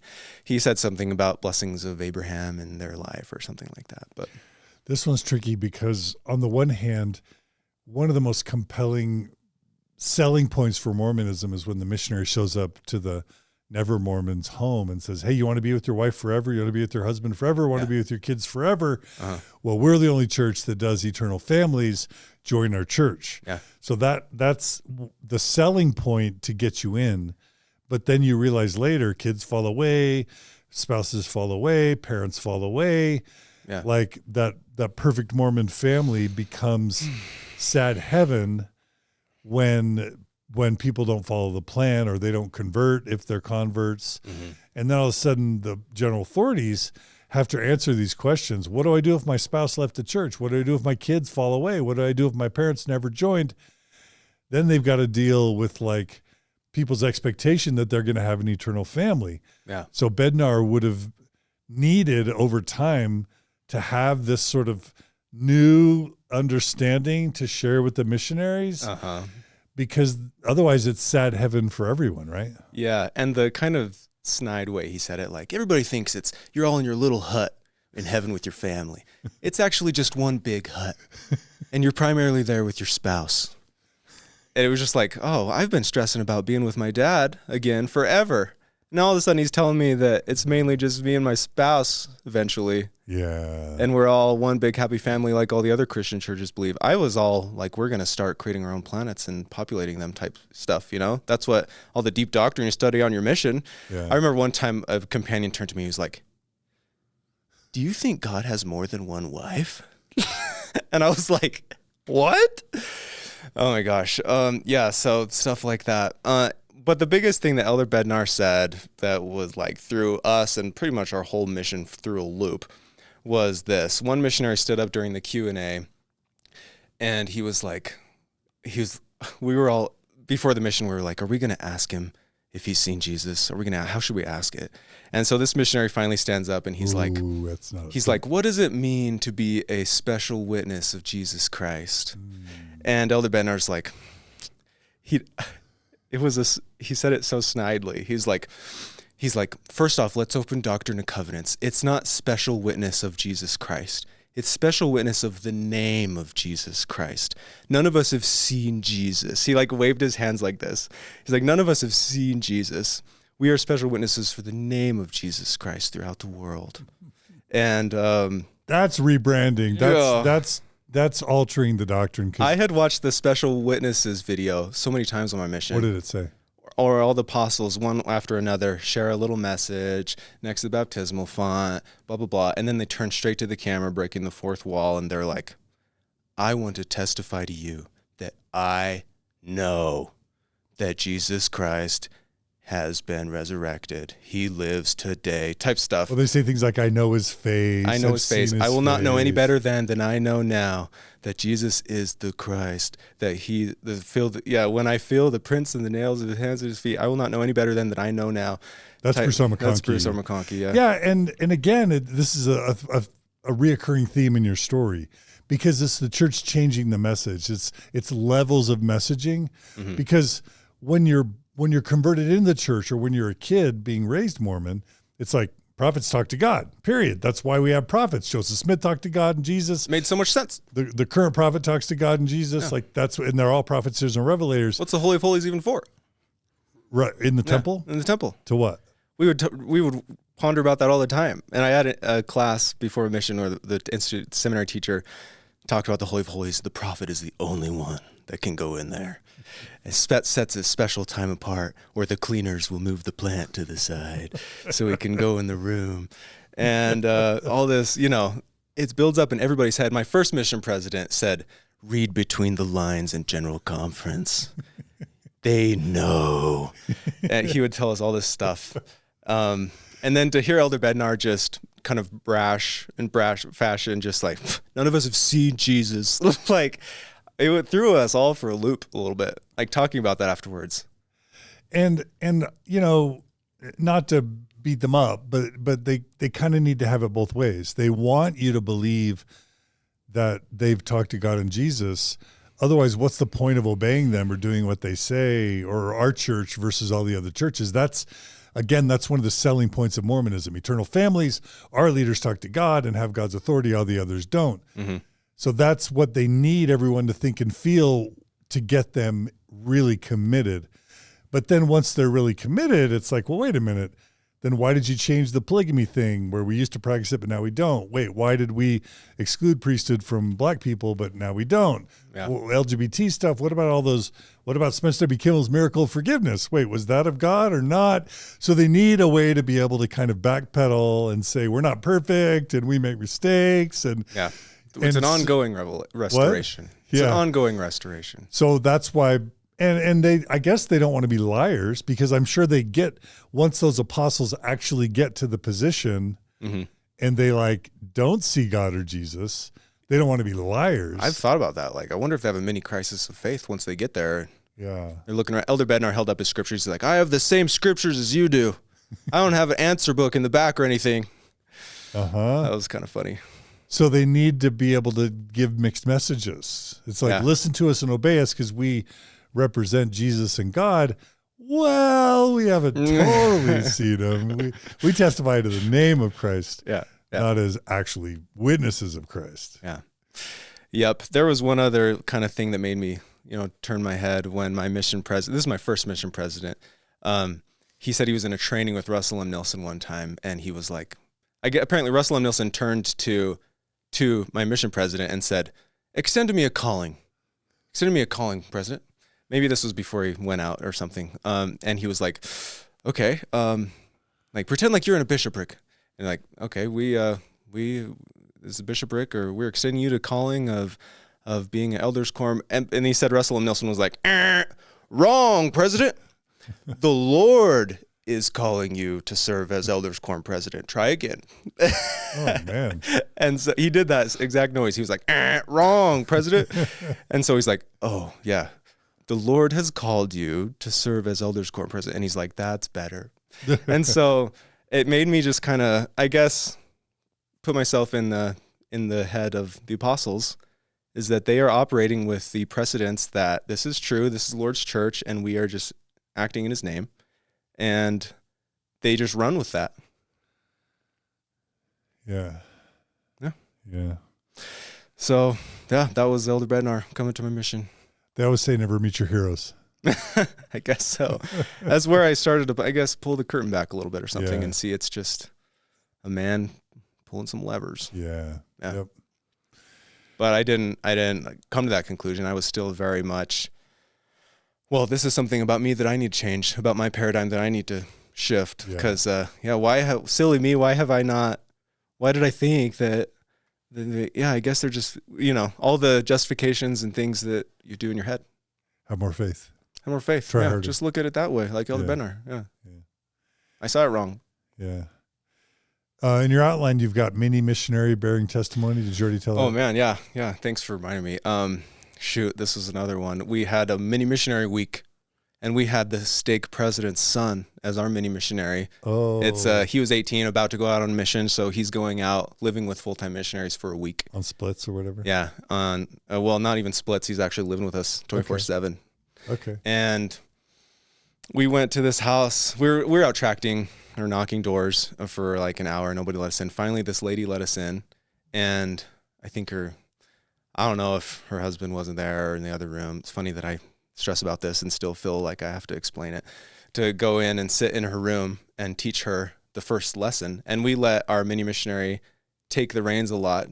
And he's so like well studied, and he was a solid kid. And we go through the whole thing. This lady just sits there so nicely and listens to us for like an hour. And she was so patient with us, and we're just talking most of the time. She's hardly saying anything. And then my mini missionary at the end, he tears up and he's testifying so powerfully, crying about how grateful he is for modern prophets, for modern revelation, that he gets to live with his family forever. And I was feeling the Spirit so strong. I almost started crying. My companions just like blushed in the face, like, holy cow, this is a powerhouse lesson. This is amazing. This is what they told us at the MTC. This person, it has to be feeling the Spirit so strong right now. And so we were like, after my mini missionary bore his solid testimony bawling to this lady, I turned to her and I was like, when can we come back and share with you more of this message of love from our Heavenly Father? And she was like, I'm not interested, but thank you for stopping by. And we were just like, another one of those moments where we were just like, wait, what? This isn't what they taught us would happen. This isn't what all the promises in the scriptures say. This isn't what, it had every indication of going like so well. And I thought I was feeling the Spirit so strong, and like, how could she not be feeling the Spirit? That type of stuff in my head. Mm-hmm. And she just kind of excused us from her house, and we were like, weird. And then we just turned it off and kept going about our day. Yeah. Yeah. Hmm. So another one of those little shelf items, I guess. Yeah. All right. And then you've got extreme accountability on your outline. Oh, I guess we don't have to talk about that too much. The Elder Lynn G. Robbins came out to my mission and taught this concept of extreme accountability, which of course my scrupulosity clung on to hardcore. It was this idea that whatever happens or doesn't happen is your fault, And if somebody doesn't come to church, that's because you didn't follow up with them enough. If somebody doesn't get baptized, that's because you didn't teach them enough. It was this whole idea of you are to be extremely accountable for everything that happens. And if somebody doesn't show up on Sunday, it's because you didn't call them that morning, or you didn't go over there and make them breakfast, or, you know. And so that was something that stuck with me for a long time after my mission, where I internalized this message: if something doesn't happen a certain way, then it's my fault. Yeah. And I internalized that hard. That plays into my marriage. That plays into like kids, and a lot later on in life of me blaming myself for literally anything that didn't go how I had imagined it going. Yeah, one of the most troubling stories I've ever heard on Mormon Stories was this kid named Trey Shortland, who from the Oakland area, who was serving a mission and was, couldn't stop masturbating, but he was taught that if you weren't worthy as a missionary, there'd be people you wouldn't convert because you were unworthy. Oh, and wow. it drove him crazy to the point of wanting to chop off his own penis as a missionary, because he felt like he was preventing people from returning to their Father in heaven because of his wickedness. Man. Oh, that's so sad. But you can see how someone would do that math, right? I received that same messaging in the MTC. Like, if I'm not worthy, then there could possibly be people that I wouldn't reach that I otherwise would have. But if you do baptize people unworthily, then it counts for them, but it counts against you, and the eternal scales type messaging. Yeah, I heard all that. Luckily, I didn't, have it as extreme in my head as that guy did. Just different people take different things that they hear at different levels of seriousness, Yeah. Yeah. Yep. And everybody's different, It's not one size fits all. Yeah. Some people need to be told super directly, cut it out. And other people are a little more sensitive and need a little more patting on the back sometimes, Yeah. All right. So, anything else you want to say about your mission? Oh man, I think that's it. Like by the end of my mission, I had to come to the conclusion that meeting my second mission president and his wife were the reason my dad wanted me to go, because they were just super awesome people and taught me a lot. I remember the night leaving, I had my exit interview with mission president, and I was like, "Is there any advice you have for me specifically, like counsel for me?" And he said, "Do things because it's the right thing to do, not because you feel like you should do it." Yeah. That's good advice. Yeah. That's really good advice. It didn't register with me until, the past few years, what that meant, because Mormonism is full of shoulds. Yeah. So I'm like, how do you get into that point when you're told everything you should do? How does one become a person that does it because, I don't know, I guess that's what Elder Bednar would call true conversion or something. But I would say I was pretty converted, but I was still in my head, doing everything because I wanted to be a good boy, what I was told I should do. Yeah. Yeah. But, my mission there's other lessons. I don't have to get into everything, but overall positive impact on me from my mission president. And I guess I later attributed that to, if my dad really was the reason I went to Ohio. Actually, I met a lot of other people in the mission who had I guess this is part of my story I never shared. I had heart surgery when I was 8, open heart surgery. What? Yeah. Okay. We scanned over that. I had open heart surgery when I was 8, and I met a lot of other missionaries who had heart problems in Ohio. Come to find out, there is one of the leading, heart surgery places in the country is in Ohio. It just kind of made me wonder if that's where they send missionaries with heart issues. Yeah. Just so that you're there. I don't know if that's true or not, but I met a few other missionaries and I learned. The Cleveland Clinic? Is that? It might be. Okay. Yeah. It's one of the nation's leading, areas for heart research and heart surgery and stuff. Interesting. Yeah. So it was something I allowed myself to question for like a split second, but then I just, buried it. Yeah. Yeah. Okay. So you come home from your mission? Is that where we go next? Yeah. Yeah. I think so. All right. Come home from a mission, man, so much messaging at the time. about getting married right after your mission. Elder Bednar told us the only reason he passed his doctorate level classes was because he was married with kids. Meaning that if you weren't married, you wouldn't be able to? Even though he told us all of his classmates thought he was crazy, none of them were married with kids. And I'm sure a lot of them passed too. It was kind of confusing. But yeah, he told us the only reason he passed was because he's married with kids, and lots of general conference messaging about getting married as soon as you get back from mission at that time. I feel like they've tempered that down a little bit recently. But I knew that was my next job on my path, was to go get married. And so I go to college at Weber State and start dating a little bit. And I remember that girl from EFY. I wrote her on and off, and I wanted to meet up with her again. And she came out to visit after I got back from my mission. No, I like chatted with her on Skype, and she had a nose ring. And I was like, is that a nose ring? And she was kind of ashamed, and she was like, yeah, it's a nose ring. And I eventually found out that her and her family had left the church while I was on my mission. And they were one of the biggest influences for me, just like, getting feeling gung-ho about the church and motivation to go on a mission and motivation to stay out there and work hard was her and her family. And so coming back and finding out that her and her whole family had left the church was like a big blow to me. I didn't know how to process that. I was like, oh my gosh, Satan's got his hands on more and more people these days, all the standard messaging.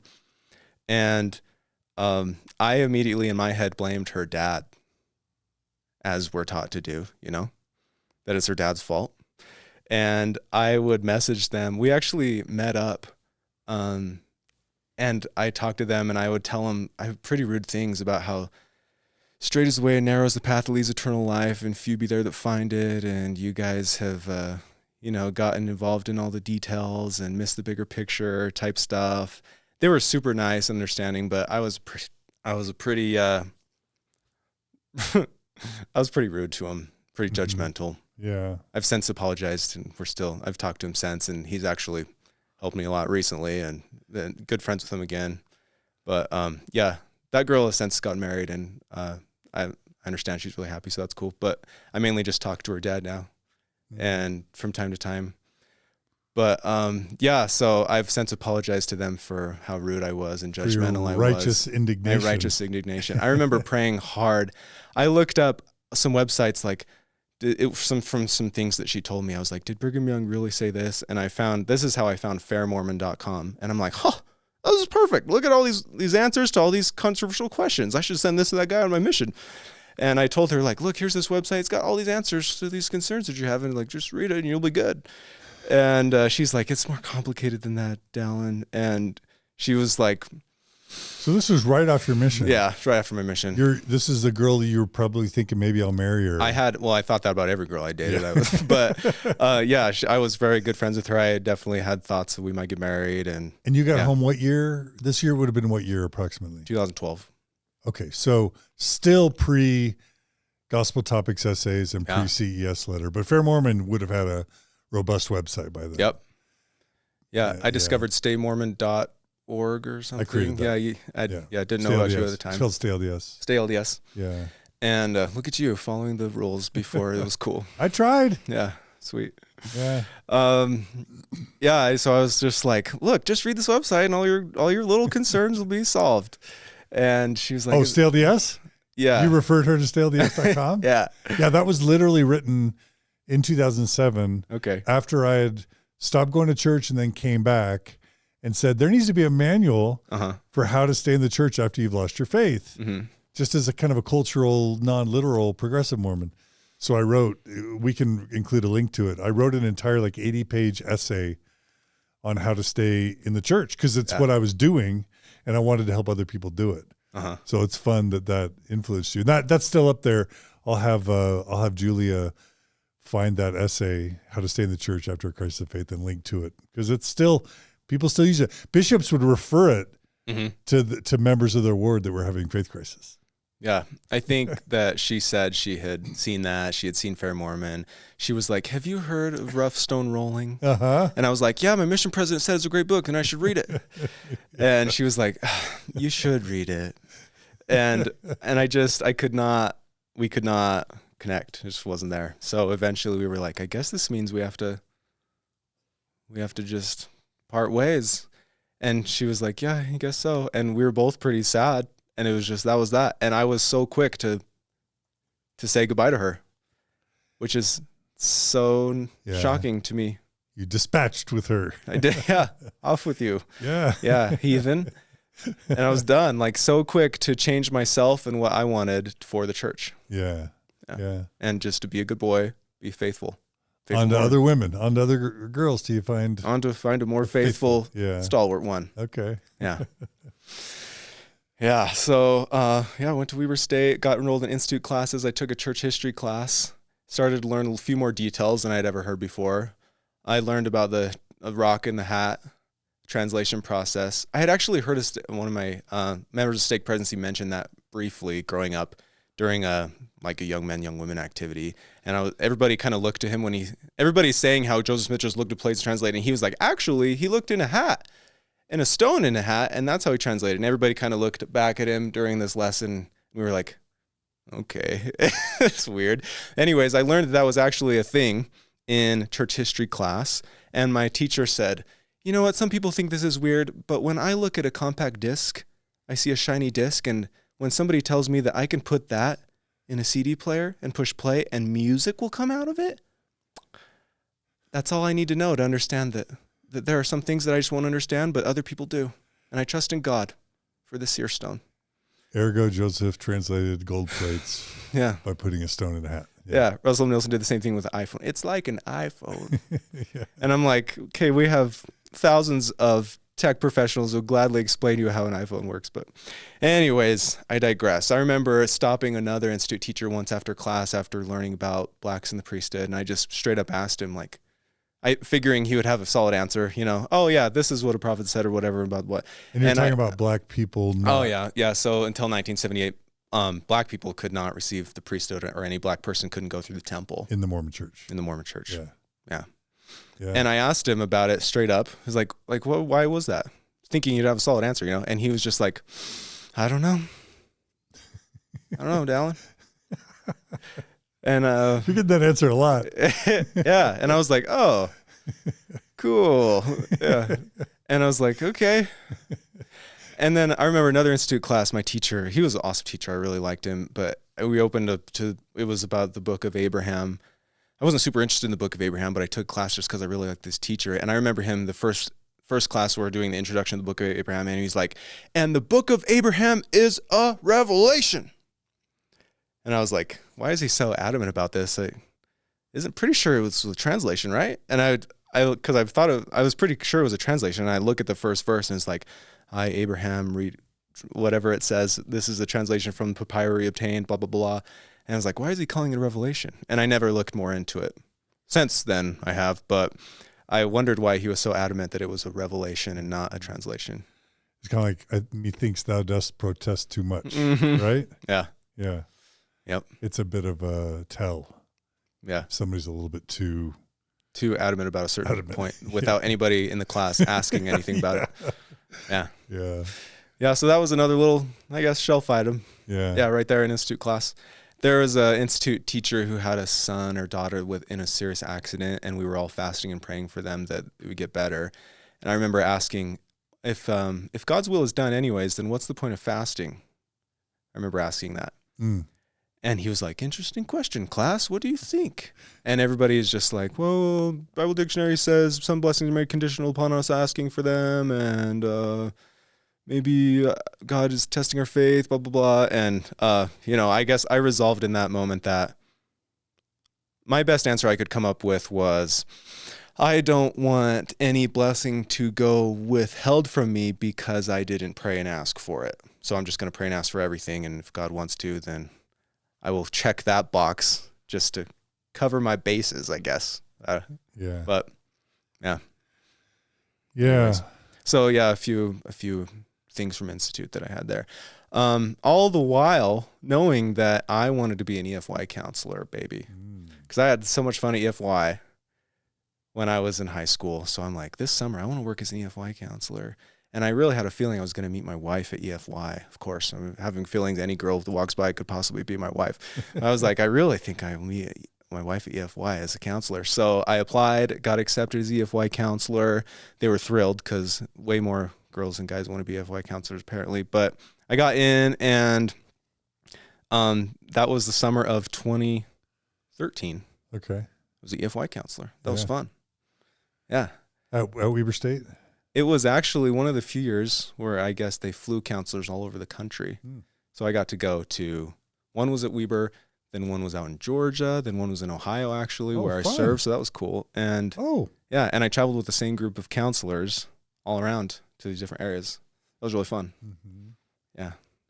That was sweet. $400 a week as a EFY counselor. That's good money. It's pretty good. Yeah, it's good. And plus housing and food and everything. So that was cool.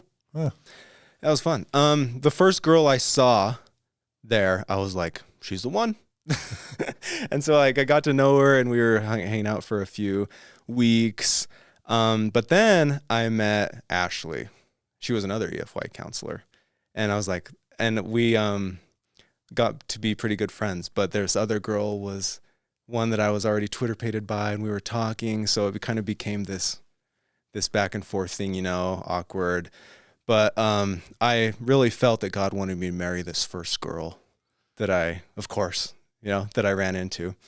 And but eventually I started to become better and better friends with Ashley. And then me and Ashley kissed one night. Oops. Yeah. And so I'm like feeling all pulling one way and the other, because I really like Ashley, but I feel like God wants me to marry this girl. And this is the first instance in Dallin's life where I eventually, a year later, followed what I wanted instead of what I felt that God wanted. Was marrying Ashley. Anyways, I actually, backing up, I broke off with Ashley and pursued this other girl. But as I pursued her more and more, and she actually went on a mission, I was writing her for a while, and I couldn't stop thinking about Ashley. Yeah. So I wrote that other girl off, to my eternal detriment in my head, thinking I'm going against God's eternal plan for me being married to this girl, because I really liked Ashley. Yeah. So that was a really big, I racked my brain over that for days. I went back and looked in my journal during that time. Just, oh man, Dallin was racking his brain over what he wanted versus what God wanted, and reading scriptures and justifying, what about this? But also Bruce R. McConkie said that he didn't pray a whole bunch about who he should marry. He just find a woman that suited him, and he prayed for confirmation. So maybe if Bruce R. McConkie didn't receive a ton of revelation, then I shouldn't either. But then there's this, and eternal consequences if you marry the wrong person. And I would just go back and forth so much. And finally I was like, I went on a date with a high school friend, and I went and saw Frozen. And Elsa, I related to Elsa a whole bunch, where she finally was like, screw it, I'm doing what I feel like I want to do. And so turns out I really love the movie Frozen. And for whatever reason, that was the impetus for me writing off that girl, telling Ashley I haven't stopped thinking about her. And me and Ashley went to a weekend EFY event where we were both counselors together, and told her that I haven't gone a day without thinking about her. And that was like January 2024. By end of February... 2014. Oh, sorry, 2014. By the end of February, we were engaged, and in June, we were married. Yeah. Yeah. Yeah, there's this problem that, we're taught to equate positive emotions or feelings as Mormons with the Holy Ghost or God's will. Yeah. So on the one hand, it's super presumptuous to think anyone could know the mind and will of God. On the other hand, you're feeling these super strong urges with this first girl you meet, and you're trying to make sense of those. You're not taught, those are called hormones, and you're attracted, and you want to probably have sex, and this is how bodies work. You're instead like, well, I've got all these feelings. What does it mean? Oh, it's the Holy Ghost. Oh, God, what do you want from me? Oh, it must be a sign that I'm supposed to marry them. But then you're stuck with that. And that's interesting, because it leaves you feeling like you're disobeying God. Yeah. Weird. Otherwise you have to say, I misinterpreted those emotions as God's will, But then that's going to make you think, then how could I ever trust? I must not be worthy because I'm not getting good revelation. Oh, yeah, okay. That's one interpretation. Yeah. You weren't worthy. Another is maybe I can't know God's will because maybe I just have emotions, and that's not good for kind of the epistemology that the Mormon Church teaches us, right? Yeah. Yeah. So I don't know a better word than mindfuck to describe my state of mind during those months. Yeah. But yeah, that's what it was. But finally, I asked Ashley to marry me. She's a kindergarten teacher, and I got her class involved. They each held up this video's on YouTube. They each held up a letter that spelled out, "Will you marry me?" And it was fun. Yeah. And so, yeah, we had the perfect Mormon short engagement. We really wanted to get married in the temple. We wanted to follow all the rules. We were mostly joking about this, but as we got closer to our marriage, and obviously we're like kissing and hanging out more often, we were like, we are staying worthy. We're following the law of chastity. We are including our parents on every text message. So we like made this group chat with like her mom or something. And we're like, we're going to talk to each other with you included from now on, just so you can hold us accountable. And I had so much fun with her that way. She's so funny and creative. And we had so much fun joking and laughing and in the Mormon way. Yeah. Yeah. And still you felt like you were doing it wrong. Because oh my gosh. Yeah. In the back of my head, I'm always wondering, like, what if I was supposed to marry that other girl? Yeah. But it slowly faded away. Well, but it's lingering, scrupulous thoughts, for a while. No, there's just a lot of people, a lot of Mormons who, when life gets harder later with like a midlife crisis or just lots of kids, and it's very common to think back and think whatever it was that I liked, whoever it was that I liked before I chose the person I chose, maybe I chose the wrong person. Instead of just thinking, no. Number one, love is something you build over time. Number two, there are always going to be hard parts in a marriage. And that's the way it is with everyone. And pretty much everyone goes through a midlife crisis. Yeah. You don't just kind of proceed into marriage with that expectation. Instead, you get that thought, maybe I made the wrong choice. I guess I could go into a little bit more why I thought the first girl was the one God wanted me to marry versus Ashley. And it was the most judgmental, petty, stupid stuff. Like there was one time, the first girl was a really good singer. She's musical. Ashley likes music, but she's not like love singing or anything. Yeah. Ashley, I saw her walk out of Relief Society to talk to her dad on the phone instead of attend her classes. And I'm like, oh my gosh, she's not attending all of her. I look back and roll my eyes so hard at little stuff like that now where I wonder, like she's a jokester and sarcastic and is comfortable making light of some things where I was more serious and studious and like, no, we don't joke about stuff like that or play pranks on people like that. That's rude. And man, yeah, little things where I would think maybe she's not valiant enough for me. How presumptuous of me to think like I need to. Yeah, I guess I have worries in the back of my head. I want to marry somebody that's never going to leave the church, so I'm just looking at every single little thing and being such a judgmental, person instead of just freaking relaxing and dating, getting to know somebody, seeing how compatible we are, blah, blah, blah. All these worries in Dallin's head. Yeah, but looking back now, it's not, first of all, you were just trying to find someone that fit the mold you had been taught that I should find. That you should find. Mm-hmm. So just like you were trying to be not necessarily who you wanted to be, but who the church wanted you to be. Oh, yeah, 100%. Instead of trying to find the wife that you would love and have fun with and connect with and be best friends with, you were trying to find the wife that the church wanted you to have. Yep. And so even though at the time you processed that as some moral failing, what you actually were doing is you're like, yeah, the church wants that for me. Yep. Someone who will potentially leave me if I lose my faith and make me feel like their love is conditional based on my commitment to the church. Oh, man. Yeah. Right? I'm going to go with the girl who I just happen to is my best friend and she's fun and I like her and we get along well, which ended up being probably very fortuitous for you later. right? I've never Because you felt, listened to yourself and married the person you wanted to marry. Yeah. Instead of listening to the church and marrying the person you felt like the church wanted you to marry. I'm so glad. Yeah, so glad. Yeah, Ashley, I've never felt like that once with her, that my love was conditional based on anything. Yeah, besides loyalty to her. Like, you dodged a freaking bullet, bro. Yeah. I mean, marriages are always touch and go, like, you know, but I mean, for where you are now, you dodged a bullet. Yeah. Right? Yeah. I mean, who's to say? But yeah, I think I made the right choice. Yeah. So, man, I guess the next step in our story is when Ashley goes through the temple. Oh my gosh, Ashley. So getting to know her more and more, she is the most authentic, integrated person that I had ever met. She has no problem saying if she doesn't like something. She doesn't have a problem complaining about something. She doesn't have a problem saying she doesn't want to go do that if she doesn't want to do it. She doesn't have a problem saying she wants to do something if she wants to do something. It was so refreshing for me. Unpretentious is a word that I used to describe her a lot. Just somebody that knows what she likes, so funny and creative, and also really just wants to be a good girl. Little did I know her grandpa's a patriarch, her dad's in the stake presidency, all these things that, you know, if I didn't even know about, you know, like she's a solid Mormon girl going to BYU. And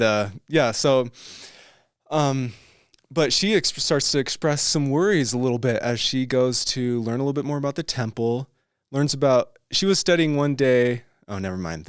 I'm getting off track. So let's talk about Ashley preparing to go through the temple. She's going to temple prep class, learning about blah, blah, blah. Obviously nothing that's actually preparing you to go in the temple. And she goes in, I go in with her. We have a pretty okay experience, I thought. But then afterwards, she was so stressed out of her mind. We were in it was a few days before we got married. So her family's in town, her family's from Georgia.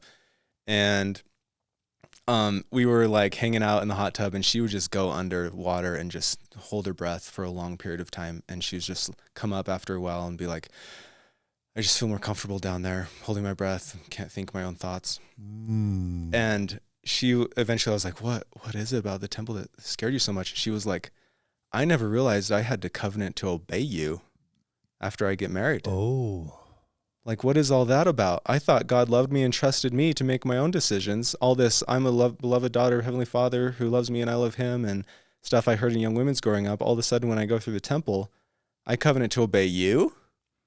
And I'm just a queen and priestess unto you as you're a king unto God. And that stressed her out a lot. And how we're separated in the temple, not even sitting next to each other.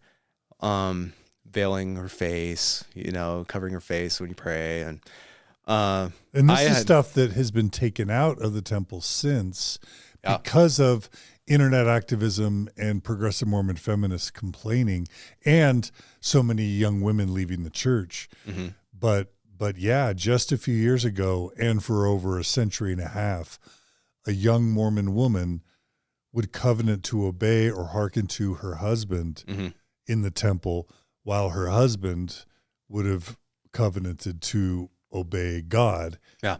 A young Mormon woman would have veiled her face in the temple where the man wouldn't. Yeah. And that was a big problem for people who, well, you could say feminists, and if that word turns you off, women or men who valued equality in marriage. That word always turned Ashley off. She was taught that feminism was bad, and that it's like, I believe men and women should be equal, but feminism's bad. Yeah. When that's the definition of feminism. Yeah. So, but she's having a feminist awakening because of her Mormon. She always believed that men and women are equal, and she didn't want to lose her. She's like, I thought God valued me as a woman and trusted me. And all this type of stuff. And I'm like, look, it's symbolic. It's symbolic of Christ in the church, and it's just symbolism, and it's nothing you got to worry about. And I would just try to downplay it instead of, I didn't know how to validate somebody's concerns. I'm like, look at it this way. You're seeing it wrong. And, oh man, that started an unhealthy pattern in our marriage for a while right there because it's kind of Mormon mansplaining, right? Mormon mansplaining. Trying to explain to her why she shouldn't be bothered by the patriarchy, right? Yep. Yeah. Don't be bothered by that. It's just symbolic and stuff. I didn't really know much about it either. So that led to us studying what the patriarchal order is a little bit, which is a fun rabbit hole to dive down. She found this talk on lds.org about the patriarchal order and how it doesn't make sense to have two CEOs of a company, and obviously men and women are equal, but there has to be somebody to make decisions or else nothing would get done, blah, blah, blah. And that stressed her out bad. We would read the temple or family proclamation to the world where it says men and women are equal partners, but by divine design, the man presides in the home. And we were like, how do you reconcile these two things? That makes no sense. Doesn't make any sense at all. And we would we bought this book, Sacred Symbols by Alonzo Gaskell, and we read the whole thing and learned about a ton of symbolism. That quailed, urgent worries for quite a while, just brushing it aside with everything's symbolic. There's probably an understanding for this that we don't know. Mm-hmm. Symbolism. Yeah. Yeah. Okay. Well, that's all before you're actually married, or that was right before we got married / into the beginning of our marriage. Yeah. Right there. Well, that's a shaky foundation for a marriage. I know. I'm like all of a sudden, oh no, she's not. The spirit isn't confirming to her that everything is hunky dory and there's no problems. Like the patriarch isn't awesome. Come on, Holy Ghost. Like, do your job, Holy Ghost. Yeah. Oh yeah, for real. Like, I'm all wondering why the Holy Ghost isn't doing his job. Yeah. So that was awesome to start off with, and but we just carry on. But you didn't dump her. No. Because I was just like, we're in this, baby. Let's do this. Maybe you loved her or liked her. Well, I knew I loved her, and really liked her. Yeah, yeah. And I was committed, and yeah. Okay. No. All right. So I had already disobeyed God by breaking up with the first girl, so I'm like, let's burn it down together, baby. Oh man. I guess, I don't know. That's so twisted. Probably probably not so explicit like that, but yeah, I was just still committed and moved forward. And I trusted in God that we would figure it out and learn together, I guess. Yeah. So newly married life, super poor, transferred to the University of Utah, just blissful for the most part, living in student housing, like old cinder block student housing at the University of Utah with like built-in drawers, and is freezing or super hot, and fun stuff.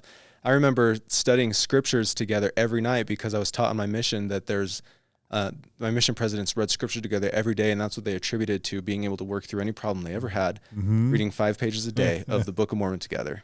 They'll make sure nothing bad ever happens. Nothing will happen. It's like spiritual insurance, right? Yep. Read your scriptures. How long? 5 pages a day. 5 pages a day. That's all. Yeah, that's it. Yep. For only 5 pages a day, you can have a solid marriage.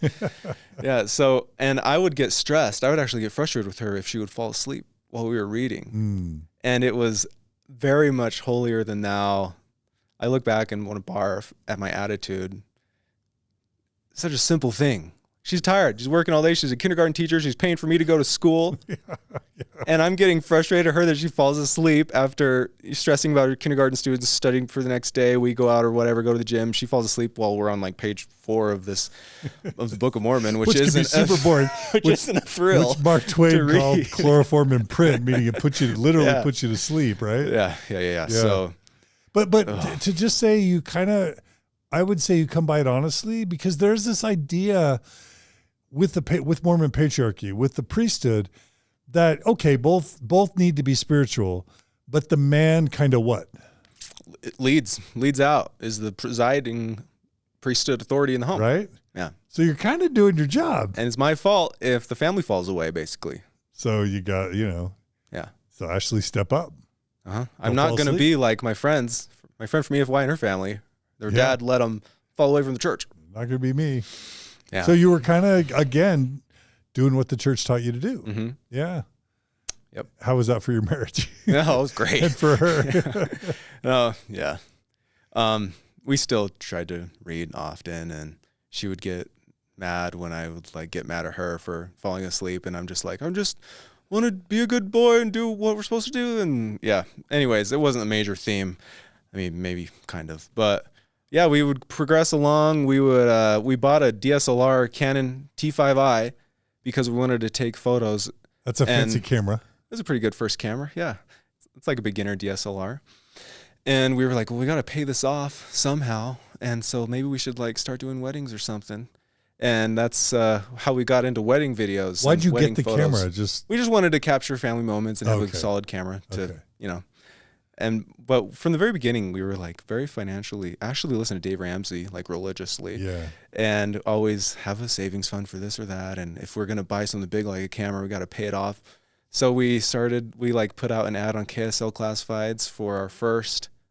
That we do weddings, although we'd never done a wedding. We just had taken some photos of friends and put them up there, and started doing weddings, and that was kind of fun while we were going to school, and that was like our side hustle that we worked on building up together. And our website's still up, ashleydellinfilms.com. We don't do weddings together, but we built it up to be doing like 25, 30 weddings a year. It was pretty awesome. Yeah, that's some good side income. Yeah. Lots of marriages happening in Utah. Oh yeah. Lots of weddings. Yep. Right? Yeah, they don't pay a lot for photography, but lots of weddings happening, so balance out a little bit maybe. Yeah. Yeah. So that was a fun thing that we got involved in, photography, and we had a lot of fun doing it together. We got to where we bought another camera, and I would do video while she did photo, and that was kind of a selling point that we offered both for a little cheaper than if you booked them separately with somebody else. So we got into wedding photos and videos doing that together, and that was something we really enjoyed doing together. Yeah. Yeah, that was fun. Yeah. And then I remember this conversation where we talked about kids, and we both knew that we should have kids, and it was overarching should for me. I hadn't had much experience with kids, but I knew that I was supposed to have kids, and so I was like, I guess we should probably have. I know Dallin H. Oaks said that Satan will tempt us to put off having kids and have less kids than you're able to, and I don't want Satan to tempt me, so we're gonna have kids early, man. Yeah. Let's start having kids. And Ashley was like, I don't know if I'm ready. All this. In my head, it's no big deal. I get to still go to work, do whatever I want. And Ashley's primarily responsible for the nurturing of her children. I don't know where I've heard that. You're referring to the proclamation Yeah, of the family. yeah. Family Frock. We read it all over. It's on our wall. Yeah. So, yeah, I'm like, let's start having kids. And that's your role as the woman to raise the kids. And I still get to, live my life and stuff. So naive.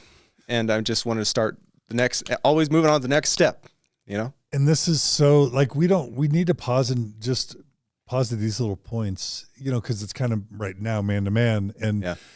I remember that moment where I'm like, Margie's like, well, I kind of want to go to grad school.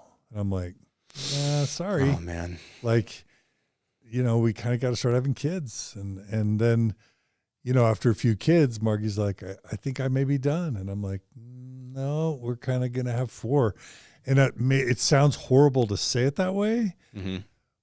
And I mean, if she had really pushed back, I'm, I don't know, like I wouldn't have forced her, but at the same time, within the Mormon realm, there really isn't, it's really not an option for the woman to say, I want to go to grad school. I want to have a career. I want to put off having kids. Is it? No, I mean, all those old Mormon movies of kind of downplaying the mom going out and working outside the home. And I mean, actual quotes from prophets of General Conference saying the woman's place is in the home. Yeah.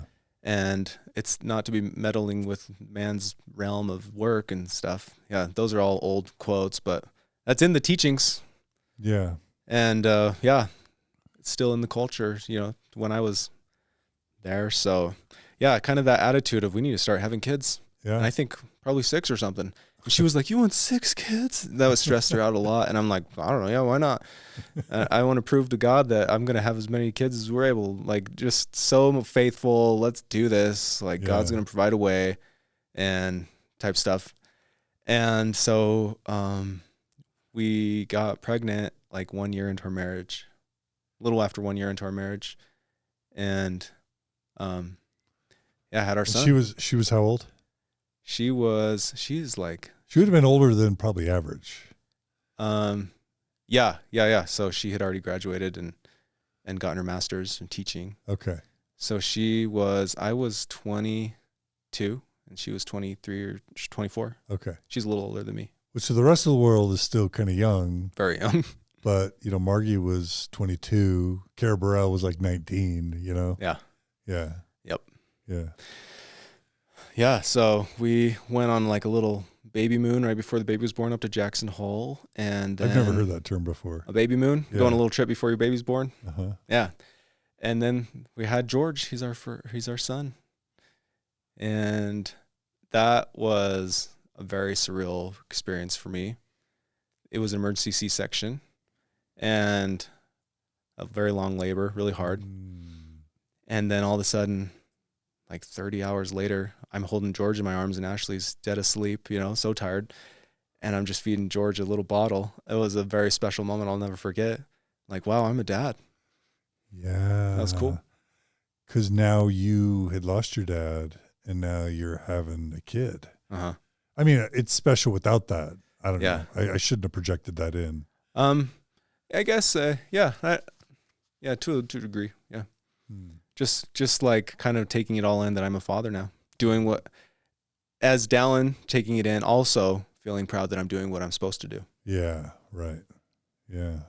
Mm-hmm. Yep. And then I'm in for the biggest awakening of my entire life, just how hard parenthood is. Just thinking, God, I was so naive, and just that Ashley does all the kids stuff and I come and go as I please was my mindset basically. And just not realizing how much work it is. And it was really hard for me. Still is sometimes. But it was definitely a rude awakening for me. I was so unprepared to be a dad and have kids. And that was very, very eye-opening to me. And it began a pretty hard time of me and Ashley's relationship. What was so hard about being a dad for you? I guess not realizing just how hard it was to be woken up multiple times a night, or all of a sudden how much less free time we would have. The constant responsibility of, I got to take care of the kid. What if we want to drive somewhere? Driving with kids is never, it's not very fun with the kids screaming in the back seat.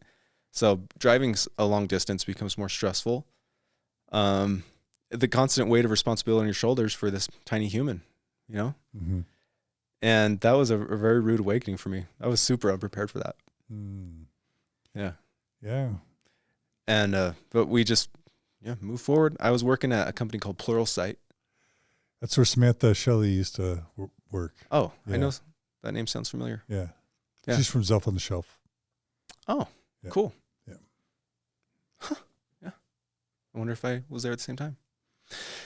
Yeah. Sweet. I love that company. That was really fun. And I would go to work there and then come home and newborn life with a young couple and a newborn and chugging right along. Still doing weddings, but now all of a sudden weddings are more stressful because I'm either doing photo or video, and it's usually by myself now. Ashley doesn't get to come anymore unless we found a babysitter, but it's, that's stressful and you can't leave for very long when you're nursing. And so that all of a sudden our one of our big things that we did together was no longer a thing. And I would just do weddings by myself. So I'm gone all the day during the week, and then now weekends for weddings because they're usually on the weekends. Mm-hmm. And that's bringing a lot of stress on Ashley. She quit her job as a kindergarten teacher. She's home full time. And starting to, postpartum things setting in, realizing like, wow, I'm just here now doing what I'm supposed to be doing, but I'm just here alone at home. And a lot of her friends and all of her family, or most of her, like at least immediate family, they're all out of state in Georgia or other places. Mm-hmm. And she's feeling very alone. And, it was really hard for me. I was like, I thought this was all supposed to work out and you're supposed to be super fulfilled in your role as primarily nurturing the children. And I'm out doing my job. I love my job.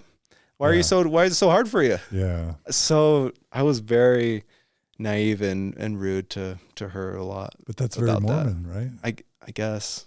You got your job, I don't know if you can, hers. I don't know if you can totally put it all in the church, but it definitely a portion of it. Mm-hmm. I remember growing up and like Thanksgiving, the women are the ones in the kitchen washing dishes and stuff, and while all the guys are sitting around afterwards talking. And I wasn't able to see my mom and dad interact a lot and how their marriage played out on the day to day. Just I was so young when my dad died. I just didn't have a lot of examples of what it looked like, honestly. Yeah. Oh yeah. No, that was real for me. I mean, some people, men or women, would love to stay home with kids, and that's just how they're wired. Mm-hmm. There's a lot of people that love gaining skills, gaining experience, traveling the world, getting recognition and making new friends at work and advancing and building your career and your earning potential and your opportunities. Whereas Mormon women or others who who are taught that there's kind of only one thing you can do, which is to be a stay-at-home parent. Yeah. I mean, if that's great if that's what you are really wired to do, but a lot of people are wired to do the other stuff. Yeah. And for them, staying home can be incredibly tedious and sad and unfulfilling. Yeah. And there's nothing wrong with that. That's actually very normal. Yep. I'd say I'm more on that side of things. Yeah. And Ashley is very fulfilled and happy being a mom. Also, it's like a lot of hard times being at home, but she felt a desire to be doing more, also not having a lot of family and friends around. And there's this tug of Dallin leaving, going and doing what he likes to do every day, and Ashley just being at home. And this is what leads to Ashley learning about YouTube. And like, we met a friend at Pluralsight who introduced us to a friend who does it full time. And he was like, we sat down with him, like, look, we're wedding videographers. We know cameras, and teach us about what you do. Like, you're able to do this full time, YouTubing? Like, what do you even film? How do you? And he sat down with us for like an hour and explained everything. He showed us the ridiculous amount of money he was making on YouTube. And it was so eye-opening to me. And we were like, let's try it. And Ashley was gung-ho, 100% committed to do this. And I was like, yeah, let's do this. So we started making these fun little family videos of going on hikes with our son, George. And we would go out to lunch, try to make some food at home, do funny, just random. We call it the magic of ordinary days. Like, it's nothing big, huge. We don't have these giant skills. We're not teaching anything. We're not super inspirational. Just every day, kind of a day in the life type content. Having fun, relating to each other, talking about money problems, whatever. And we remember, like, eventually our videos getting 50 views, like 100 views. Like, wow, this video got 100 views. That's pretty awesome. And we start. What year did you start your channel? 2015-ish. Okay. Yeah. Okay. Yeah. 2015 or 2016. So 7 or 8 years ago. Okay. Yeah. I started a YouTube channel called the Dashleys. We had a friend who said Dallin plus Ashley equals Dashley. She wrote it for a little sign that we had up at our wedding, Dashley. So we were like, what should we call ourselves? What should our YouTube name be? We just call it the Dashleys. And it started out for brides to be able to get to know us a little better, so they'd feel more comfortable with us on their wedding day, being in with them and their friends and family, getting ready for their wedding, and just little YouTube videos like that. But eventually we realized, like, wow, there's people doing this full time. We could just be making fun content and see if we could grow this. And so for years, we put out 4 or 5 YouTube videos a week, and it was yielding like pennies, It became very, very stressful. It was something that I got pretty disenchanted with after a while, and I was ready to give up once or twice. You're still at Pluralsight at this point? Yeah. Yep. I worked at Pluralsight for like 3 years. And 3 or 4 years. And Ashley was the one that was like, no, let's keep going. Let's keep doing this. Gary Vaynerchuk says we should be posting on do what other people aren't doing. Maybe we should be posting full vlogs to Facebook when most other YouTubers are just posting a YouTube link to Facebook and sending them over to YouTube. And so we started uploading full videos to Facebook. And I guess our big break for social media was when we had one video go viral. It was a video where we went to Costco. We were like, what should we do? We got to put out another video tomorrow, and we have no ideas, and we're stressing about this. And we were like, let's just go to Costco and film some jokes. Like, we have 5 million Costco jokes in our back pocket. We go there all the time. Let's go and put together a little list of things. And so we went to Costco. We started out in the car, and we're like, all right, we're just going to spend like $100, no more. Like everybody says when they go to Costco. And then we walk in, and I get a shot of me like flashing my Costco membership card like I'm some big shot walking in. And then we go around making these jokes like, do we need any more 6-packs of 12-packs of hot dog buns? Or do we need another gallon of ranch dressing or stuff like this? How many sticks of butter do we have left in our freezer? And it was a little 3-minute video. And I woke up the next morning and I saw that this page called the Costco Bear shared it, and it went viral on Facebook. And all of a sudden our little Facebook page has like 13,000 followers. And I was like, whoa, this is kind of cool.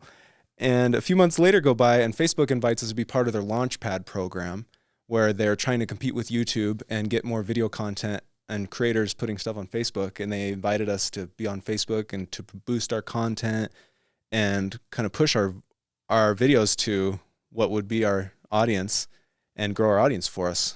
And that was like our big lucky break. And a few months later, I quit Pluralsight and we're creating content full time. So was your Facebook presence bigger than your YouTube presence? Yeah. It quickly became that way. Okay. We jumped from 13 to like 20,000 pretty fast. And then within the Launchpad program that they had going for creators that they invited was 6 months long. By the end of the 6 months, our Facebook page had like 300,000 followers. Yeah. And YouTube was still chugging right along. I don't know what, but it's grown from 300,000 followers now to like 1.2 million on Facebook. So your Facebook's at 1.2. Yeah. Oh. Yeah. Today. And your YouTube's at 300? It's coming up on 200,000 on YouTube. Okay. Yeah. Yeah. So you're really in on Facebook. Yeah. That's like our bread and butter, Facebook. We're just super proud. We reached 100,000 on YouTube just recently. Cool. For us, that's a big deal. Yeah. Do they still send out plaques? Yeah. I just ordered my plaque. Nice. Yeah. Yeah. That's good. Does Facebook send out plaques? No, they don't do anything like that. They should. Yeah. And our Facebook's, I don't know, 50 or 60. So we're still, I mean, I guess that's good. Yeah, that's great. Well, it's just now followers count doesn't even matter. Your content could see 5 people could see it or 5 million people can see it. Oh, we have shorts that reach millions. Yeah. Your follower number matters so little now. Oh, wow. Okay. Just because even though they're all following you, it doesn't mean they're going to see your stuff. Right. It's all up to the algorithm more than ever. Okay. Yeah. Interesting. So you quit your job. Not a lot of people can quit their job to do social media. Yeah.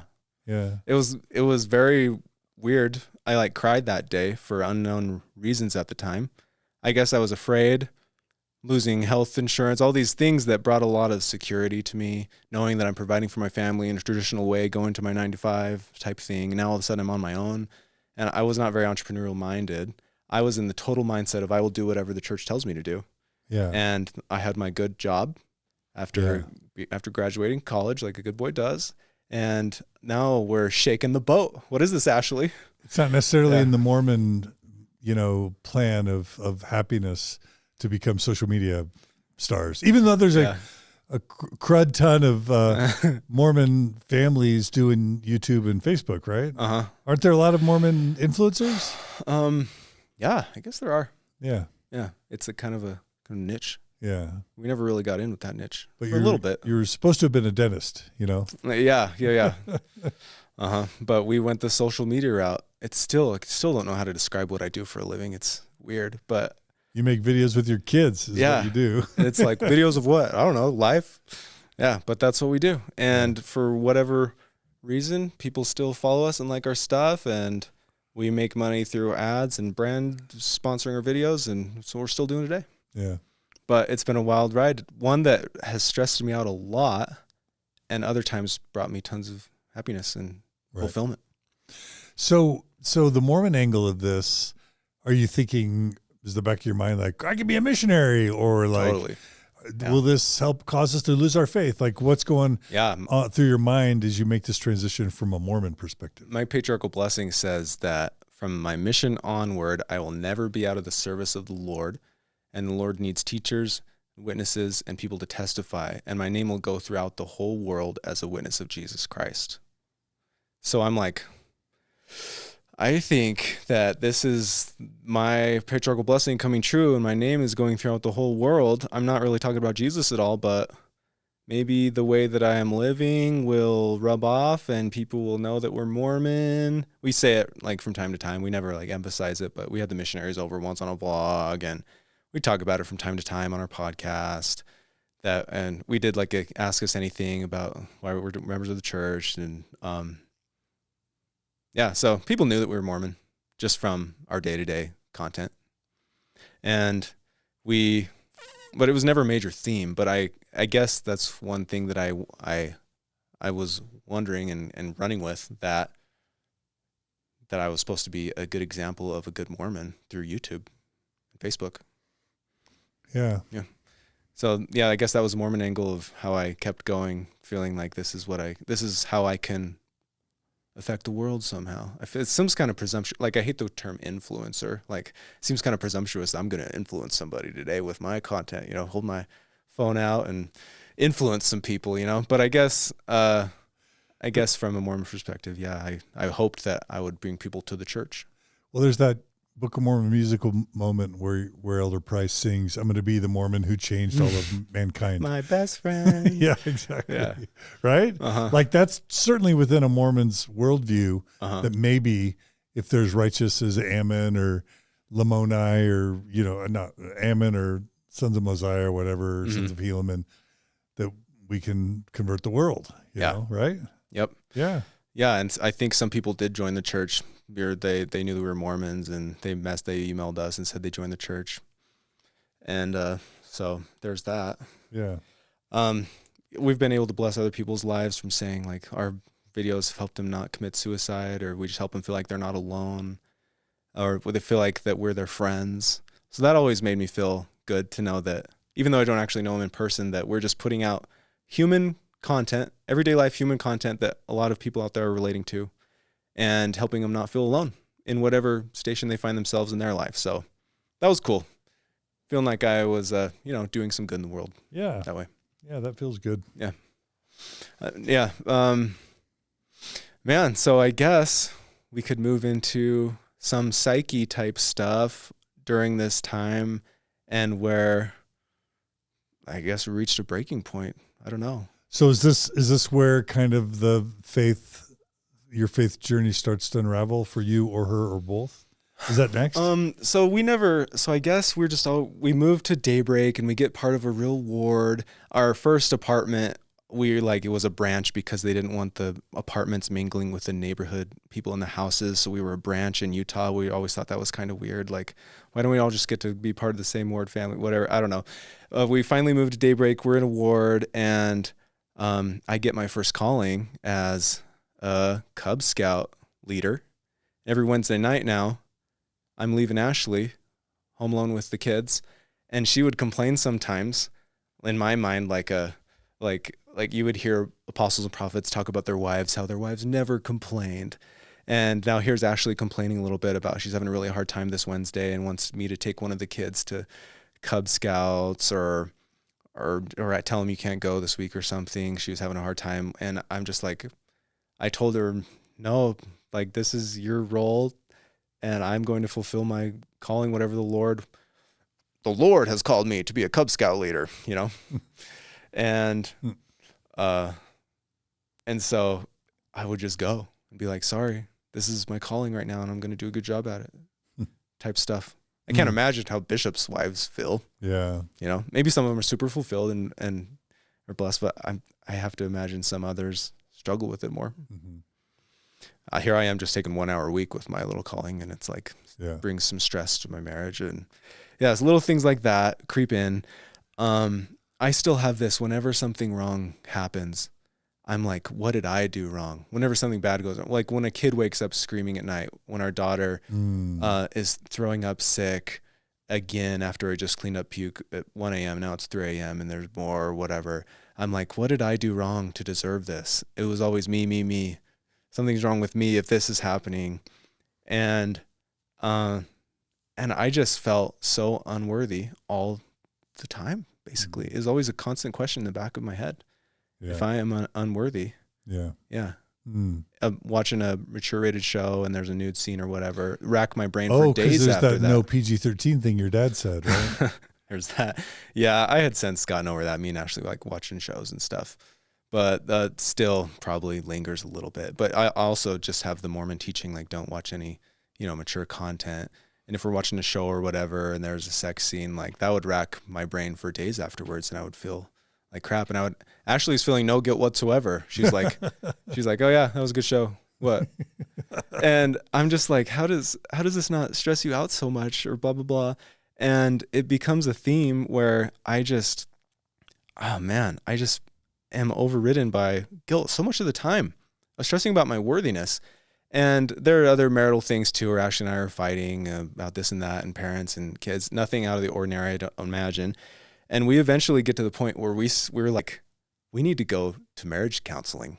We have to do this. we have to go to a therapist. Because you're fighting or what? 'Cause we're fighting about, we're working together full time, creating content, parenting together, all this stuff. Eventually it just reach a boiling point where we couldn't, it's a lot for, let alone business partners struggle, let alone, married partners working together. It's a lot. It can be a lot. And we were like, we need to go get help and talk through some stuff. And we start I was like, I'm going to go talk with one first. And I remember talking with him, and I was like, talked with him for hours. He was very nice, very patient. And one of the things that I told him was Ashley really doesn't like the patriarchal order. And he was like, he was a Mormon therapist. And he was like, that's just something that she's going to have to get used to. She's going to have to accept it. And I was like, says the other guy. Yeah, says the other guy. And I'm like, right? Thank you. And we're sitting there validating each other about Ashley's feelings at home, crying. What's not to love? What's wrong with this woman? Yeah, like she gets so stressed when I leave her with the kids and I go golfing. What is this? It's like, duh. And I was so naive. And and he's like, well, obviously the patriarchal order is more than that. We'd gone to temple a few more times, me and Ashley, throughout our marriage, and it always bothered her. And I never had any answers for her. And I remember, oh man. So I go home feeling all like, guess what? Empowered. The therapist said, empowered. Yeah. And I don't think I told her right away. We joke about it now, about how crappy that first therapist was. And I was like, I don't even know if I met with her with that one. I found a different one. And we started meeting with a different one. This one was much better. And within a few minutes, he turned to me and was like, we got to dive into your self-esteem issues after we just talked to him, given some context about things.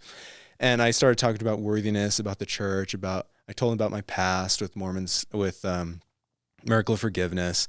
And he was like, oh, look, there's a reason that the church doesn't give that book to missionaries anymore to read. Too many of them were going home. And I was like, wait, missionaries used to read that book? And he's like, yeah, no, that messaging is outdated. It's much better now. You should stop internalizing that so much. And I'm like, wait, something a prophet said is no longer taught? Like, and this is naive, Dallin, thinking that mind of the Lord, will of the Lord, voice of the Lord actually means what it sounds like it means. But whether by my own voice or by the voice of my servants, it is the same. And so that makes zero sense to me, how teachings of a former prophet, like, what are we doing reading scriptures? They're way older than Spencer W. Kimball. Yeah. And so he tells me that just like, oh, like it's no big deal.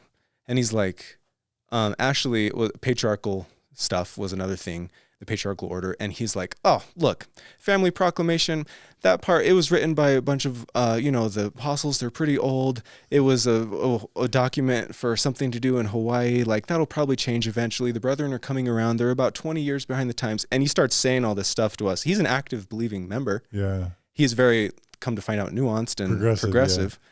And because the Proclamation on Family was literally written as a legal defense to justify the church's opposition to same-sex marriage. It needed a doctrinal statement because the Book of Mormon, Doctrine and Covenants, Pearl of Great Price, all silent on homosexuality. Yeah. It needed a legal document to be able to point to say, this is the religious basis for which we are opposing same-sex marriage. Mm-hmm. That's literally, so out of the battle for same-sex marriage in Hawaii, that was the genesis of this document that now Mormons view as sacred and as scriptural. Yeah. So your therapist knew that history and decided he was going to share it with you. We had built up a lot of rapport with him, so validating, so kind.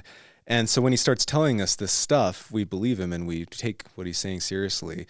And he's like, take gays, for example. We know that people are born gay.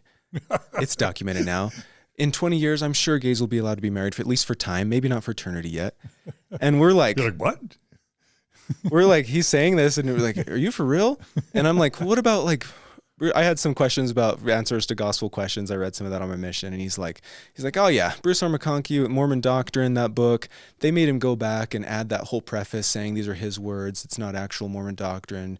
And I'm like, but he was like an apostle. Apostles are witnesses for the name of Jesus Christ. Like, isn't that Revelation? And he's like, the church doesn't even really sell that book anymore. It's a lot outdated. And I'm kind of sitting there dumbfounded. Like, wow. As a totally believing member, knowing nothing about more controversial aspects of the church, or like the whole community that's talking about these things actively out there on the internet and elsewhere. I'm just like, huh? And that is, I guess, that is what really opened the door to me starting to allow myself to say, maybe prophets make mistakes. Yeah. That was the big, and I have some notes in my journal from that time. I've gone back and read them a lot now. And it's me talking about how agency, and God gives even prophets agency because everybody needs to have their agency. This is their test in life too. And maybe they can get something wrong, but in the grand scheme of things, like the general direction of the church is good. And that's what my mission president said. And listen to what all of the prophets are saying, not just one in one particular sentence somewhere. And, yeah. Cognitive dissonance management. Cognitive dissonance management, for sure. And so slowly, as he's talking with Ashley more about patriarchal stuff and how outdated that is and how men and women are totally equal, how he doesn't wear his garments to bed if he doesn't want to. He's like, look, my home is a temple. I can take off my garments in the temple. It's a sacred place. I wear them when I go out of my house. We're like, wait, you don't wear them 24/7? And oh man, and he's this guy's like, a ringer, man. He's great. He's awesome. I would call him anytime and have a solid conversation with him. And as I meet with him more, we met with him for months. He would teach me things about worth and mental health and how it's not just happiness or sadness. Every emotion is, there's no good or bad emotions. It's just emotions, right? And just because a thought arrives in your head doesn't mean it's true or representative of who you are. It doesn't mean it's not Satan and the Holy Ghost constantly battling in your head. It's literally just how brains work a little bit. And here is innocent Dallin, 28, starting to learn about actual mental health for the first time. Yeah. And I'm like, huh, that's really interesting. That's cool. And talking about worth and how it's more, I read this book called Odds Are You're Going to Be Exalted by Alonzo Gaskill, and how Mormons have nothing to worry about, and like we're good, and God's more gracious than we tend to think he is. And there's this quote by Joseph Smith saying, God is more gracious in his views and boundless in his mercies than we tend to think or believe or receive, and all this. I start I get a lot more healthy mentally. And then, but at the same time, I'm like, the thread starts unraveling with regards to prophets. And I'm starting to think about, if they were wrong, then others could be wrong. And what are prophets? Prophets back then wouldn't say that were wrong. They all thought that it was right and it was doctrine. And so what if prophets today are wrong a little bit? And I start allowing myself to actually ask all these questions for the first time. And I'm not really having a lot of conversations with Ashley about this yet, but she's just happy that I'm starting to understand a little bit more of where she's coming from and learning how to validate her instead of tell her, no, look at it this way, silly girl. Yeah. I'm the priesthood holder. Yeah. Yeah. So our marriage starts getting a little healthier, a little more like built on an actual foundation of understanding each other and validating things rather than telling each other that you're crazy. And I get a few years back, my older brother had left the church, and I knew something about this thing called the CES Letter. I knew it was something. Wait, can I say one thing really quick? Yeah, go ahead. So what I'm observing is happening there is that from an unofficial source, from an unorthodox progressive mental health professional, you're for the first time being educated about another way to Mormon, which is instead of being super orthodox, super rigid, super harsh, which is what you would learn from the top church leadership, from the First Presidency, from the Quorum of the 12, from Bednar, from Nelson, from Oaks, from all those dudes, instead of learning the amped up, harsh, strict, intense, cold, I'd say harmful Mormonism. Yeah, you're learning, you can do it in a more chill way. Yeah. From a third party. Yeah. But what it's doing is it's improving your mental health and it's improving your marriage, but it's not totally Mormon, right? No. Or some would say it is Mormon. Patrick Mason would say there's lots of ways to Mormon, and this is just a different way to Mormon, but it's still Mormon. It's not one anybody will tell you about from the top. Right. One you have to discover on your own and stay quiet about. Yeah. Yeah. But it's what I did for, I don't know, 15 years. Like a lot of people Come to find do it. out, a lot of people do that. Yeah. Yeah. Yeah. Therapist was doing it. Yeah. Yeah. We, I had no idea. I grew up so orthodox and it made so much sense. Like when Dallin H. Oaks said, I see no difference between doctrine and policy from a church that claims divine revelation. That makes total sense. Yeah. Because it's all policy from God. It's all doctrine from God. It's all from God. Yeah. It makes total sense to me. So all this talk of past prophets maybe being a little wrong here and there, making mistakes, did not resonate at all with what I'd learned about prophets, whether by mine own voice or by the voice of my servants. It is the same type messaging. You know what I'm saying? So that is what finally allowed me to just be like, I just want to learn stuff. Mm-hmm. I remember saying to myself on my mission, I wonder if there's like things out there that people are learning that's making them slower to join the church. Like I would ask myself, why aren't people just flocking to the church? Like this is the last days. We have prophets again on earth. Jesus is still speaking to man today. Why aren't people just running to that? Like, is there something out there that's keeping people from joining the church? And so I had heard of the CES letter. I had heard like Ashley's uncle mention something about it, and a lot of members are having issues with it. That's all that I had ever heard. Mm-hmm. The only thing I'd heard about you was one of my former mission friends. He wasn't a companion, but I knew him from the mission. He had made a big post on Facebook about when you were excommunicated, and he was like, John Dallin's the only thing helping me stay in the church. But since he's excommunicated, I'm leaving too. Screw you. And I was like, oh, there goes another one. And I just dismissed him. That's it. And that's the only thing I ever knew about you. Mm-hmm. And I was just like committed, faithful, down, change whatever I need to make this paradigm work. Yeah. And, but I eventually reached the point where I'm like curious, like, what is a CS letter? I don't know. I guess I can read it. I'm not afraid of the truth. I'm not afraid of learning stuff. I made it through my friend I thought I was going to marry, leaving the church and whatever, made it through my mission. I heard everything on my mission. I thought, I was like, I can read this, see what people are having issues with. I'm open to the idea that prophets might have agency and get things wrong here and there. Let's read it. So I, one night laying in bed after Ashley fell asleep, I just like searched CES letter, was brought to this website. I was like, what? I have to download a PDF. This is weird. Download PDF. And I just started reading. Starts with a quote, like the truth is like a lion, or all the black and white quotes, Gordon B. Hinckley saying it's either 100% true or the biggest fraud on earth type stuff. And I'm like, oh yeah, duh, I remember that quote. I love that quote. And then I start reading, and like point after point, I'm like, huh, didn't know that. Huh, didn't know that. Oh, that makes sense. And I was up till 5 or 6 a.m. like a deer in the headlights. Yeah. And I remember laying there after I finished it. I like looked around the room and I was like, am I just a Homo sapien on planet Earth right now? And it was like, versus what?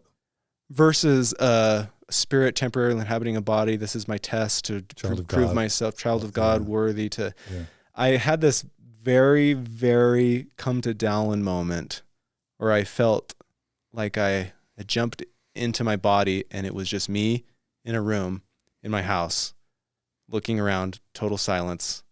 It was a very surreal moment for me where I was like, what if it's not true? I finally allowed myself to ask that. Mm-hmm. Got no sleep that night just because I was reading it. Maybe I slept an hour or something.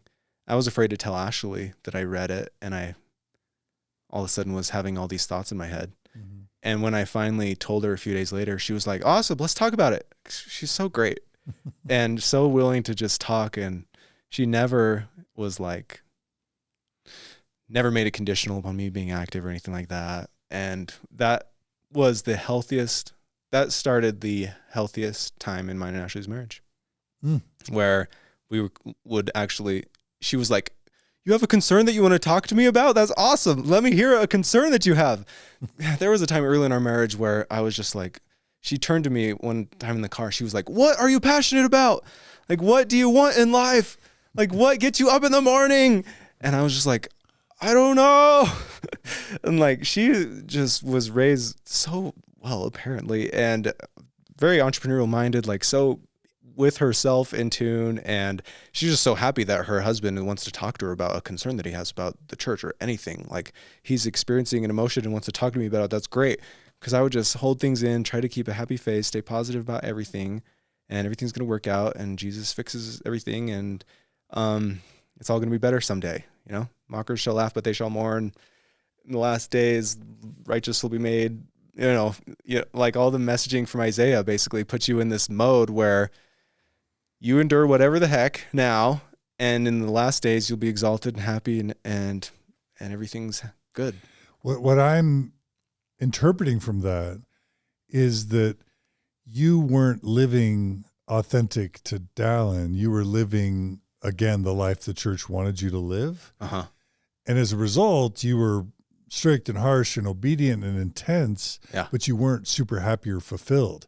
No. So Ashley's looking at you going, dude, you're kind of a shell of a man. You're kind of a robot. Dink, dink, dink. Is there anybody in there? Yeah. Right? Yeah. Yeah.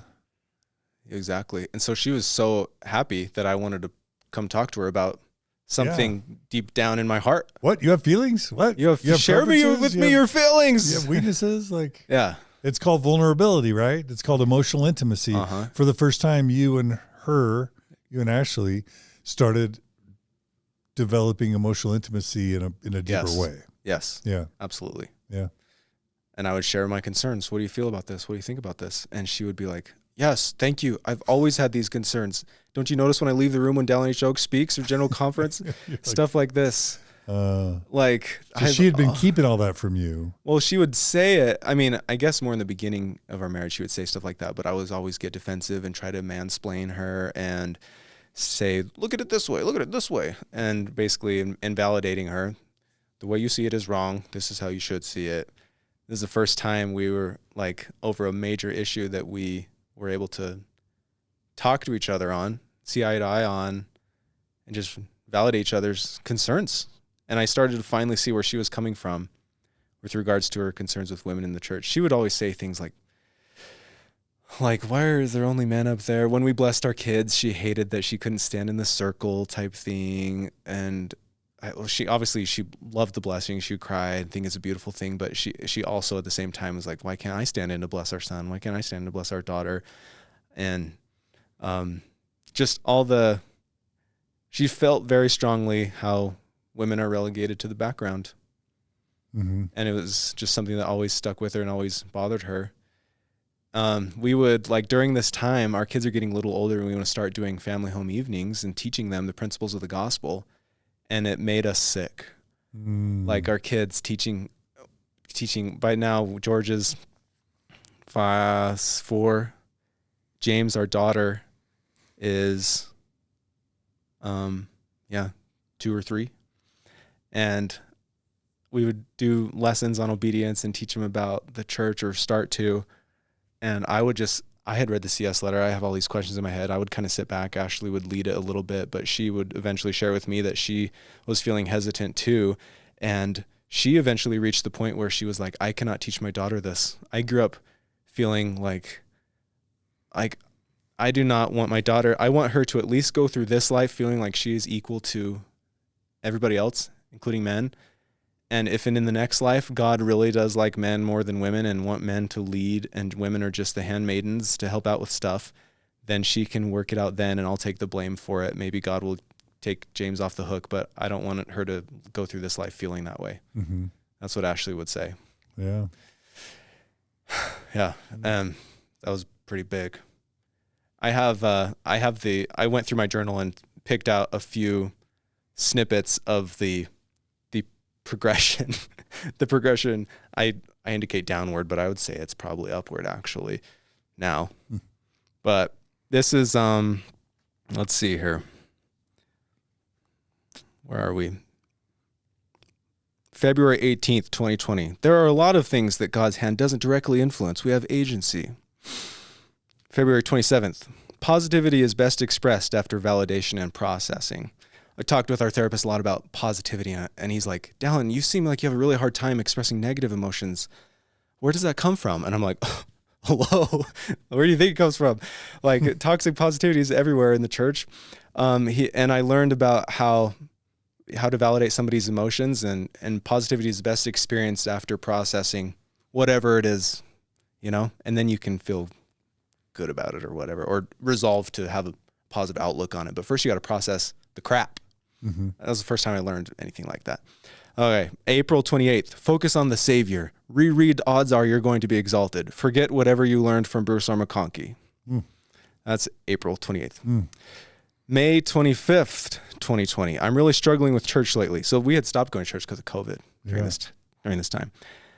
I do not believe polygamy was a commandment of God. Maybe Joseph thought it was. I do not believe God sent an angel with a flaming sword to threaten to kill Joseph. I can think of like 1,000 other things God would have sent an angel to stop happening on earth before that. And then I went on to say, well, does God allow prophets to make mistakes sometimes? Does God allow prophets to struggle and learn like everybody else? And like, does God allow prophets to lead the church astray for how long? Like immediately? Or would God allow prophets to chill for 120 years before they realize maybe God loves black people just as much as white people? June 14th, listen to Richard Bushman's interview with John Dallin. It was very inspiring. John's testimony, or maybe I meant Richard's testimony, that the church is good in the Book of Mormon and the church are right, but not necessarily true, and that his testimony is complex. We'd been listening to a lot of Mormon stories at this point, and you like held our hand through this whole process, and like, we can't thank you enough. Like, so it just made us feel like I had no idea all these podcasts are out there. Had no idea. We felt alone. I felt alone. And just hearing all these stories, Josh and Brooke Miller talking about their interview with Spencer Fluman, who just resigned from the Maxwell Institute, by the way. Really? Yeah. Whoa. Yeah. Do you know why? Not yet. Oh man. Who else? Sorry, I didn't mean to interrupt. No. Chelsea Homer. Yeah, Nick and Ashley loved Chelsea. Nick and Chelsea Homer. Ashley really loved, what's her name? Louisa Killian, Lindsay Hansen Park. We listened to all of Year of Polygamy. Carolyn Pearson had a huge impact on us. For sure. Yeah. Very just like feeling for like that we're not alone, that we're not crazy, that other people are having the same thoughts that we were basically. Where am I? Okay. A lot more paragraphs of the next few months thinking about things. September 20th, 2020. Well, Ash and I are officially non-believers in Mormonism now. So like, it was like 8 months. Yeah. I still had a lot more to learn and process and decide my new worldview. I mean, that's what everybody goes through in real life, but that was the rabbit hole, I guess. Yeah. This idea of progressive Mormonism, number one, it's relatively new in terms of like it being a public conscious thing. I mean, there's probably always been for a century or more Mormons who quietly didn't believe or were more progressive or metaphorical, but they kind of kept it quiet. Yeah. So this idea of progressive Mormonism being something, an identity you can publicly try on, learn about, and even assume, that's like past 10, 15 years. That's just when that possibility started really beginning to penetrate Mormon consciousness. It's still something that most Orthodox Mormons don't even know exists. And if they do, they're very skeptical of it and concerned about it, rightly so, because it can be a slippery slope. And while there are still progressive Mormons in the church, by and large, as David Bokovoy once told me, progressive Mormonism is kind of a soft place to land on your way out of the church. Yep. Right? Yeah, man, we were so entrenched. And we slowly became progressive. That was a short-lived period, very short-lived. And yeah, on our way out. Ashley was slower to get out than me.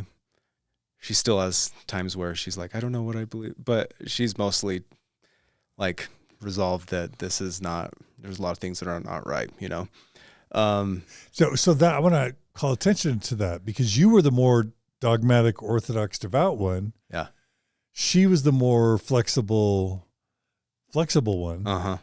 She was less hardcore. You were more hardcore, but that's actually quite common where the more hardcore person, once they start to question, go way in the other direction. And the more progressive person is able to kind of go slower for why is that? I was in it because it was true. All or nothing, right? It was all or nothing. Yeah. Doesn't matter if the community is great. Doesn't matter if Yeah. a lot of friends here. I'm here because this is what the Lord wants me to do, and I'm here because it's true. And this is what else would I be doing on planet Earth while I'm here for 80 or 90 years? You know, like this is the Lord's like bringing forth the second coming, and I have to be part of it, or else, you know. Ashley, And that's true with a capital T, right? Capital yeah, T. true. Yeah. Capital T, true.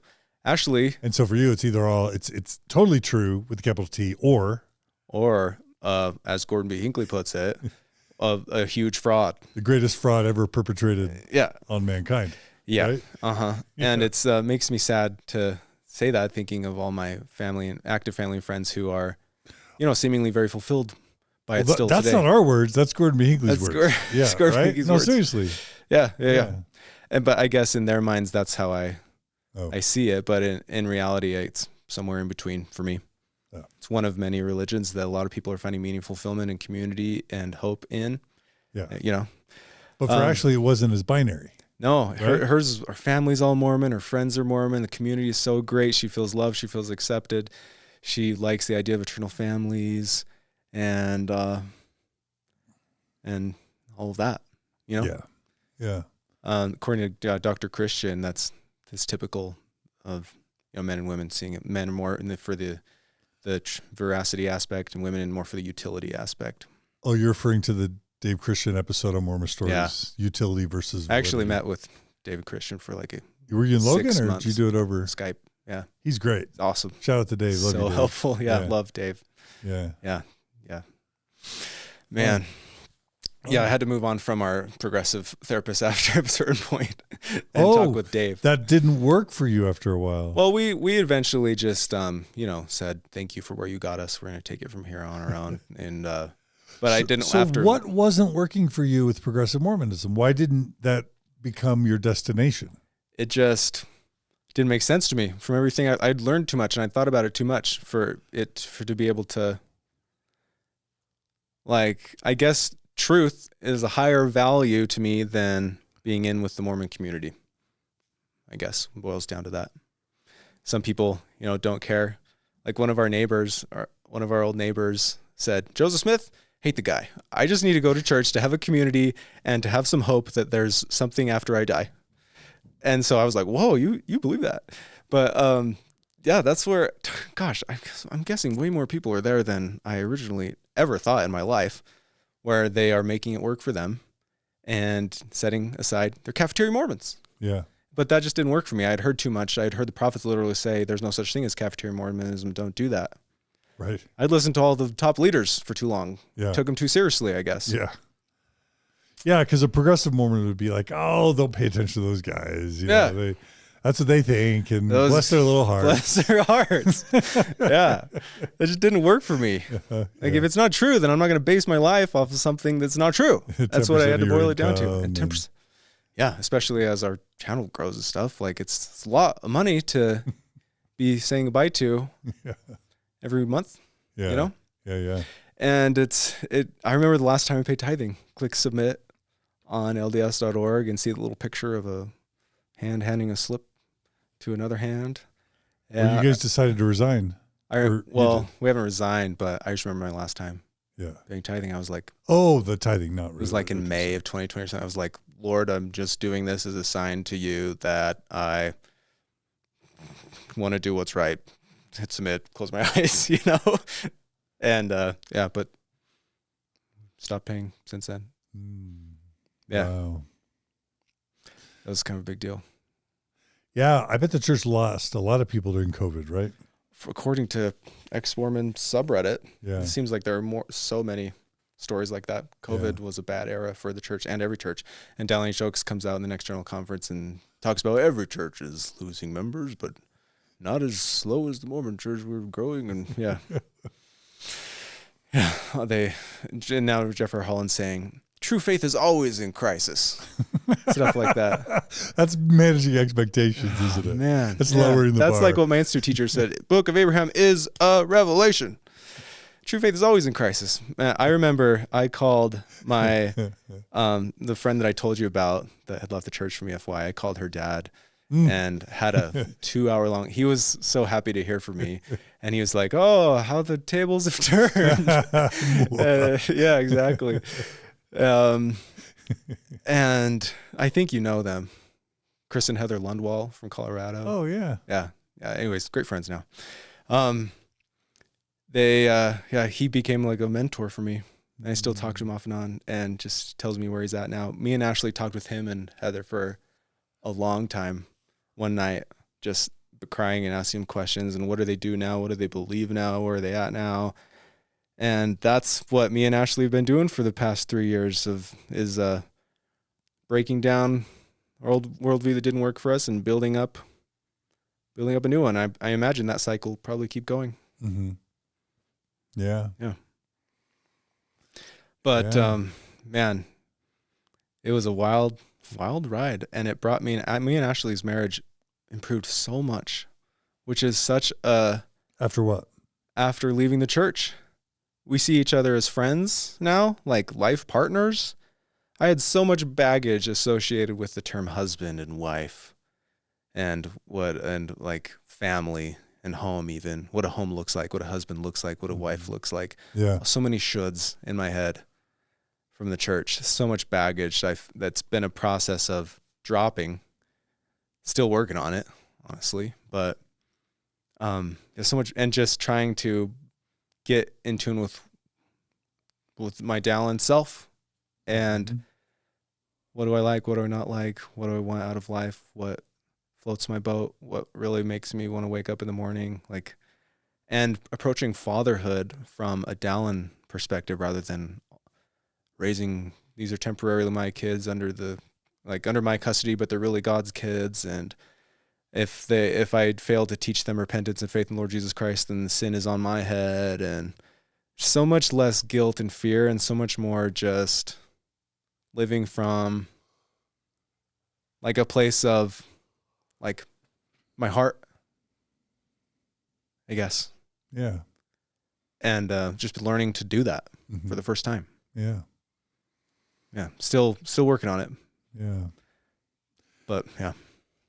As a Orthodox Mormon, it would make no sense that you could lose your faith in the church, leave it, and then your marriage would dramatically improve. No. In fact, it would be the opposite. Ashley's parents were like, "Are you gonna divorce Dallin now? Are you gonna are things rocky?" Ashley was kind of hesitantly said, "Actually, our marriage is like better than ever." I didn't expect that to happen. Yeah. Yeah. Yeah, because that doesn't compute to an No. Orthodox Mormon mind. It doesn't. And yet, once each of you is starting to develop your own identities, know your own likes, discover who you are, and then you're able to come to the marriage vulnerable and authentic, and then take the marriage wherever it needs to go to get healthier, it makes all the sense in the world your marriage would improve. Yeah. Right? Yep. Yeah. Yeah, just seeing each other as fellow humans that are living a life together and working to make that work with all of its flaws and bumps along the road and stuff, but so different than, we have to read 5 pages out of this book every day or else God's not going to bless us. Yeah. Type head mind games. Yeah. And that made Ashley's parents sound like they've been rude or unsupportive, or they've been so kind. I had a huge conversation with Ashley's dad one time on this drive, and he just expressed his love and support and trust and wanted to, try to answer any concerns that I had. And I talked to him for a while, and he shared with me his views on things. And they've been still so supportive and I guess tolerant, may or may not be the right word, but yeah, family relationships are just still great there. So lucked out in that. I guess my 2 older brothers paved the way for my mom. My mom's been very kind to me. It still probably breaks her heart and makes her sad to know that I am not active in the church and stuff, but she still is so nice and kind to me. And she tells me that she trusts me and that she loves me and I look happy. And that meant a lot to hear her say that. Just the other day, she told me, "You seem really happy and you must be living right." And I didn't expect her, to say that honestly, but that was cool to hear her say. Mm-hmm. Yeah. Because from a traditional Mormon view, I am not living right anymore. Yeah. Not that I've changed a lot about my lifestyle. It's just, I guess I have different beliefs about the world and the universe and my place in it. So, yeah. Speaking of that, one topic that has become super popular in the past 10 years, especially in the post-Mormon space, but certainly in the broader Mormon culture, is the role of psychedelics in post-Mormons or just kind of modern Western psychological healing and development. And I'm only mentioning that because you had it on your outline. So do you want to talk about psilocybin and its role in your growth and progression? Yeah, I do. And it's hard to talk about. I feel like anybody that's done it will be able to understand what I say a lot more than anybody who hasn't done it. But yeah, one of the biggest, most impactful things, life-changing, psyche-altering things, healthy things for me that I've done since, leaving Mormonism has been psilocybin. I went with some friends to just a nice place, and I just I took a good full dose for my body weight, I guess. And how many grams? Any idea? 4.5. Is that hero's dose? Approaching dose. Hero's dose? Yeah, for my first time, according to Let me back up. Okay. Just real quick. So check out the book, How to Change Your Mind by Michael Pollan, because first of all, I've never done mushrooms like we're describing. I've still stayed more on the no alcohol, kind of like no drugs kind of personally. So I say that only because I don't want anyone to ever think, number one, we're encouraging people to break the law, or number two, that we're encouraging drug use. That's a really personal decision. And for sure, people should get educated before they just jump into this kind of stuff. Yeah. So the book, How to Change Your Mind by Michael Pollan. There's also a Netflix series. Yeah, I was going to say that. By Michael Pollan as well. Check those out before you ever even entertain the stuff. And please don't take this as an endorsement of me or Mormon Stories. And I can't count the number of friends that tell me this stuff has really helped them. And that may or may not be true, but they certainly say it. Yeah. So that's my disclaimer. Okay, now, you're doing, so 5 grams is a lot. Like a lot of people start with a half a gram or 1 gram. So 5's a lot, right? Yeah. I've come to find out that it was indeed a lot. Yeah. I just want to echo everything that you said, though. Like, I'm not endorsing this, and make your own decisions. Yeah. Yeah. So I did it, and I did a lot of studying. I read that book. I watched Netflix, and just kind of prepared myself the best I could to go into it. But from what I understood, it was just supposed to really alter your state of consciousness, basically, and separate you from your ego, or the terms that I've heard. And man, after doing it, the best way that I can describe it is it slams you head on with the present moment, and your concept of self is totally gone. You feel like you are one with literally everything, like one with the universe. You realize that so much of what you thought was yourself, you in your head, was just a concept. And so many thoughts that you thought were important, your ego, so many things that you believed about yourself, your worth, becomes like a tiny, tiny thing when you realize that you're made of stardust, basically. And you feel like you are, you've been taking yourself so seriously your whole life. I'm saying you, but this is how I felt. I've realized I'm taking myself so seriously, way more seriously than like a problem. What's even a problem? Like, that's something that we just work through or whatever, while I'm on my sojourn on planet Earth, stuff like that. It's, I'm probably romanticizing it a little bit. I've had problems and issues since I've tried psilocybin, but something that I always remember is the feeling of not taking yourself so seriously. This is probably just a thought in your head. This too shall pass, basically. And the idea of a self, your ego, is largely a construct of your mind. And don't take yourself so seriously, man. Like, calm down. You're floating on a giant rock hurling through space, you know? And it thrusts you into that, and you're there hard for hours. But it doesn't seem like hours if you take a hero's dose. And it seems like either minutes or years.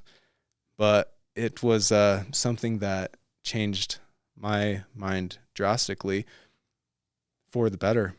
I had this tick where if I touched my tongue to the back of my mouth, it would make like a g sound.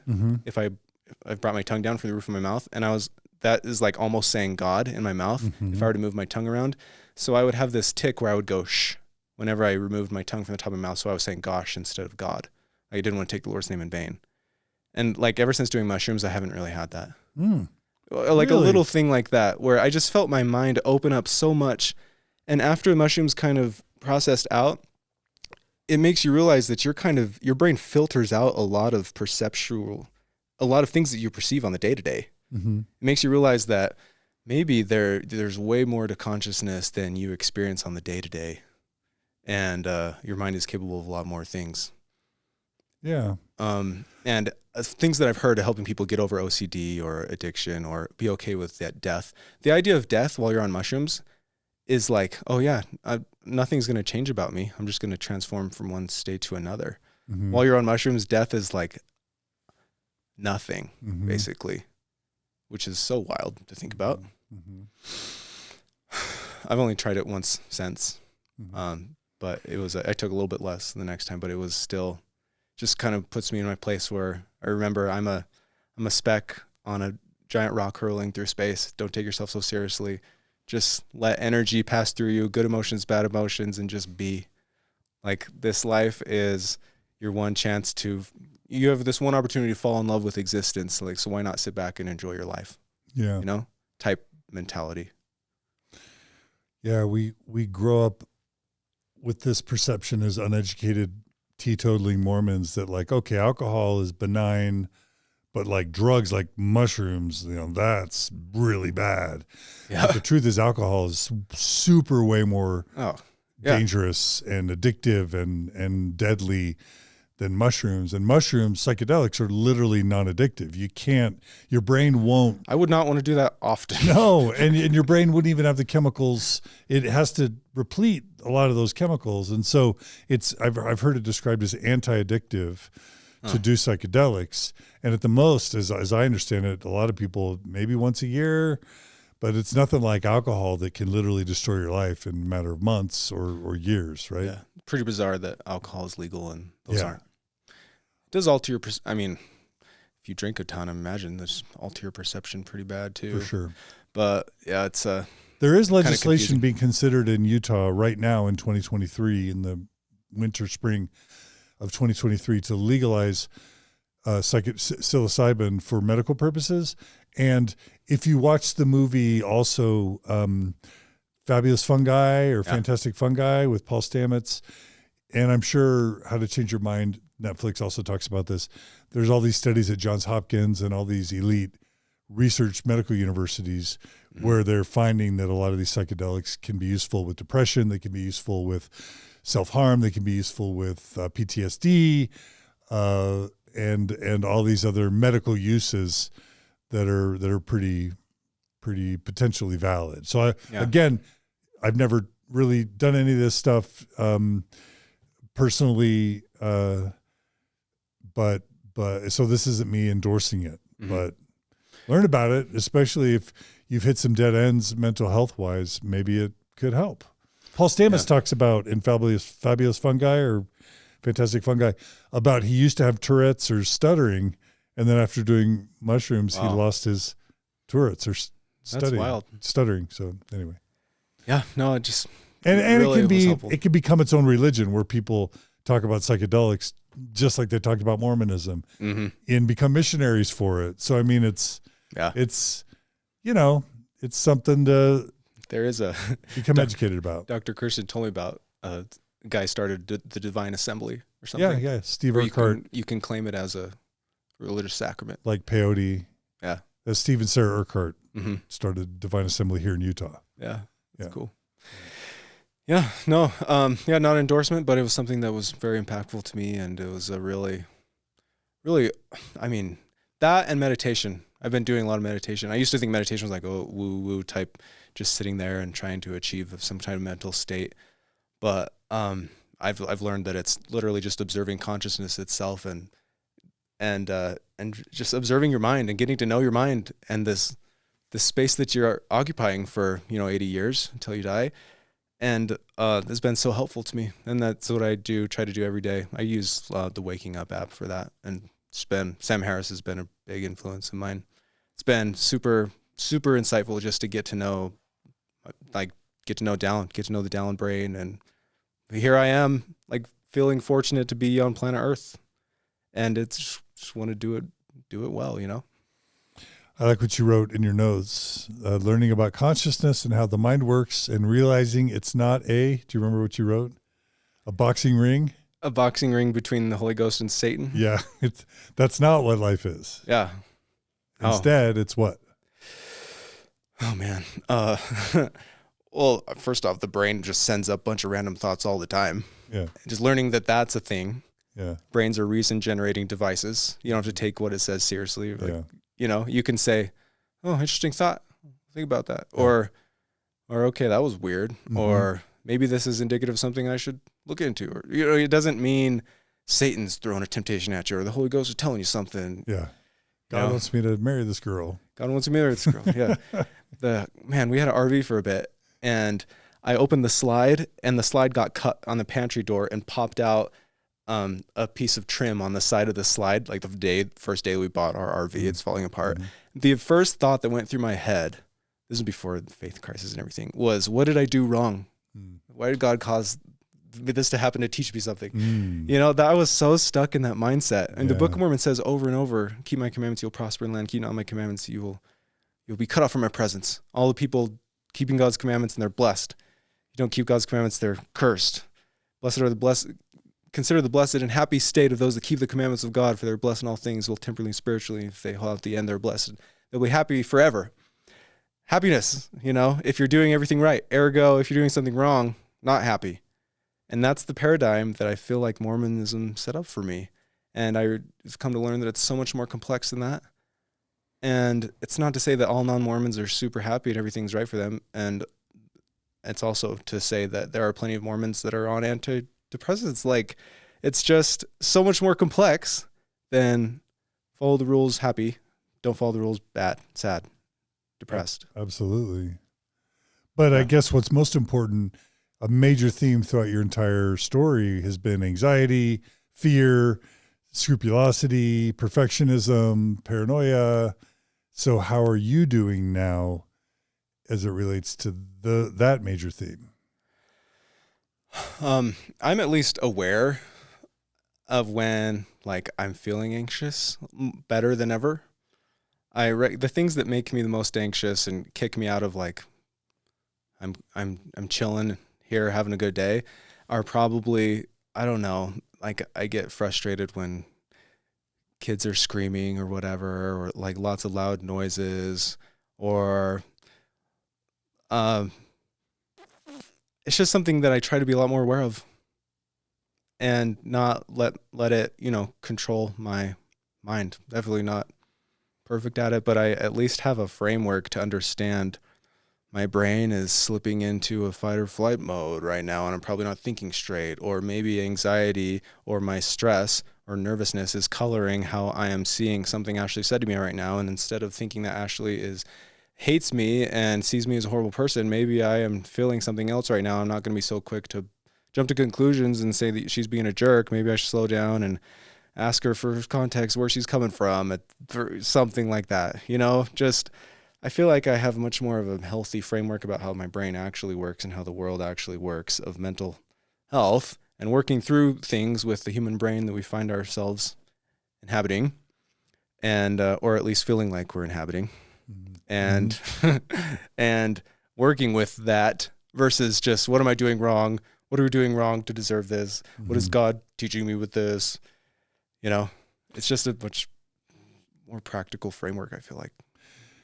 Well, as someone who spent 6 years studying psychology and providing therapy, what you just described in the last 2 minutes is literally kind of the crowning achievement that a, ACT therapist, an acceptance and commitment, cognitive behavioral therapy therapist, it's exactly where he or she would want to lead their clients, which is your brain, like you just said previously, your brain's going to generate thoughts and feelings and memories and stories.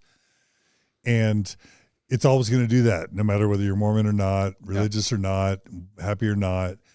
And the number one, to try and manage or prevent those types of thoughts or feelings or emotions, even to try and be happy all the time, probably counterproductive. Yeah. And instead to learn to have to change your relationship with your thoughts and feelings and stories and labels such that you can have them, observe them, notice them, but then not be bound to them or enslaved by them, but instead to figure out what your values are, what type of life you want to live, and to live the life you want to live, and to have the thoughts and feelings and emotions and stories along the way. That's literally the insight that every really good therapist wants their client to arrive at. So in that sense, you've been Dr. Christian. You've been a good client. Okay, yeah. Dave was one of my mentors. Cool. So, and things we've picked up from like you talking on Mormon stories for sure, and Sam Harris and Sam Harris, totally different. Eckhart Tolle talks about all this. Noah Rasheta, secular Buddhism, talks a lot about this stuff. Oh, cool. Yeah. Yeah. Well, that means a lot to hear coming from you. Oh, well, cool. I'm not trying to blow smoke. It's just literally, it's great stuff. Yeah, I've learned a few things. Yeah. Just daily working on it, but at least I have a framework instead of what am I doing wrong. I was definitely trapped in toxic positivity. Happy. Yeah. Got to be positive about this. Yeah. And, I'm just not afraid of feeling other feelings now or expressing them. Yeah. Yeah. So, I guess I want to at least make sure I get this last question in. When you're a Mormon, when you're known as a Mormon social influencer, and then you lose your faith, I imagine on the one hand, you don't want to tell anyone because you don't want to let people down or overly influence people, or you don't want to lose views, or you don't want to lose money or donors or sponsors or whatever. There's kind of that angle. And then there could be another angle, which is like, no, we want to be authentic, or we want to be vulnerable, or we want to let people know, or, come what may. So how have you guys landed in terms of you're here. So I think I know the answer, but how has it been for you and Ashley to navigate your faith crisis as kind of well-known Mormons? People have slowly noticed, Ashley's wearing really short shorts. People message us and is Ashley still wearing garments? Because they know, they hear things here and there. There have been some people saying they're sad, or some people messaging us on Instagram saying they're sad, we lost our faith. Other people saying you should try this church, try that church. Most people by far and wide are not Mormon that follow us. 99% of the world isn't. So most people we've been getting so many comments lately of people saying, you and Ashley seem really happy. What's going on? So many, a lot. Yeah. You guys seem happier than ever together. Or people saying are you guys just a lot of comments like that, which you would expect the exact opposite. I would say that our income has continued to go up since we stopped paying tithing. That's not the way it's supposed to work. It's not the way it's supposed supposed to pay your to tithing and get blessings. Yeah. And I guess if you stop paying tithing, financial ruin, not your situation. Yeah, so literally it's only been good for us. People feel like they can relate to us more. We feel like we're being more authentically ourselves when we do create content and post stuff. We post a little more edgy stuff here and there, not it's so wholesome still, but edgy for our former selves. Of we made a TikTok of Ashley flipping everybody in the house off as she leaves, saying, I need to get out of this house. And it's funny, stuff like that. Or saying a swear word here and there, but we still bleep it out.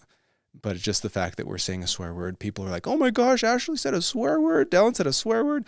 But by far and wide, it has made people relate to us more and feel more connected to us because we're being our authentic self rather than to portray an image of a perfect family. At least for me, Ashley's always been herself. She's so good at that. I felt so much stress and guilt for the first 5 years I still like struggle with this, honestly, but I'm way better at it than before, of being myself and not trying to portray a perfect family every time we hit record on the camera. I used to stress about that so much. That would drive Ashley crazy, drive myself crazy, and got to the point where I feel extreme anxiety ever turning on the camera. But now it's slowly, I still have that, but it's slowly becoming a little bit less, and just feeling comfortable sitting in front of the camera when we're recording, and just being Dallin, and that's it. Not feeling like acting like somebody I should be or supposed to be. Just being Dallin. I still stress about background noise and all that stuff, and that still drives Ashley crazy, but at least I'm like more comfortable than ever just being Dallin, unabashedly Dallin. And it's only been good for us. That should be the thumbnail. Unabashedly Dallin. Unabashedly Dallin. There Being we go. Dallin. Yeah, that's it. Not that Dallin, the other Dallin. Yeah. Yeah, I am named after Dallin H. Oaks, so there's that. Well, Dallin Seely, what a treat to hear your Mormon story. I'm really grateful you would come, and I'm just a little bit salty at Ashley that she freaking bailed. I know. Not bailed. She never agreed to come. Yeah, I'm just kidding, Ashley. All in due time. Yeah, maybe someday. But she sends her love, and super grateful for you holding our hand during these past 3 years, and at least that's what it feels like. And yeah, big thanks, and happy to be here. Well, keep up the good work. Stay in touch. Send us any tips. We're trying to grow our channels. So cool. Thanks for any advice. You guys are the ones that convinced us to upload our video to YouTube or to Facebook. Good. And that's been helpful. But yeah, do reels. Do reels. Okay, yeah. I got Gerardo. Gerardo knows we're going to start doing Facebook reels. So all right, yeah, that's where it's at right now. Reels and TikTok and Shorts. Yeah. TikTok doesn't pay you squat though. No, they don't. Maybe someday. We'll see. Yeah. Well, keep up the good work. Go Dashleys. Hey, thanks. Yeah. Yeah, likewise. Stay in touch. Okay, we'll do. Thanks, All right, John. Thanks, man. Thanks, everyone, for joining us today on Mormon Stories. Please hit the subscribe button on YouTube, hit the bell, and then please on Facebook, hit like or subscribe or follow. You can do stars on Facebook to help donate or support. You can do super chats on YouTube, or you can just become a monthly donor at mormonstories.org. Click on the donate button at the top right or in the top middle. And we're transparent in our finances, whatever you can afford. And every dollar that you give us, we try and use towards the cause. So if you want to pay forward the benefit that this content has given to you, or if you want to just support it for being available to others, we really appreciate your support. And we always welcome your feedback at mormonstories@gmail.com. Ideas for new episodes. We love your comments on YouTube or Facebook or wherever. Please share these episodes with anyone who you think might benefit from them. And most of all, be kind and be good to each other. And let's, if this is the only, maybe we have a wonderful afterlife, but if this is the only life we get, then let's make the most of it and have the most joy, meaningful relationships, and live healthy, happy lives. So thanks, everyone.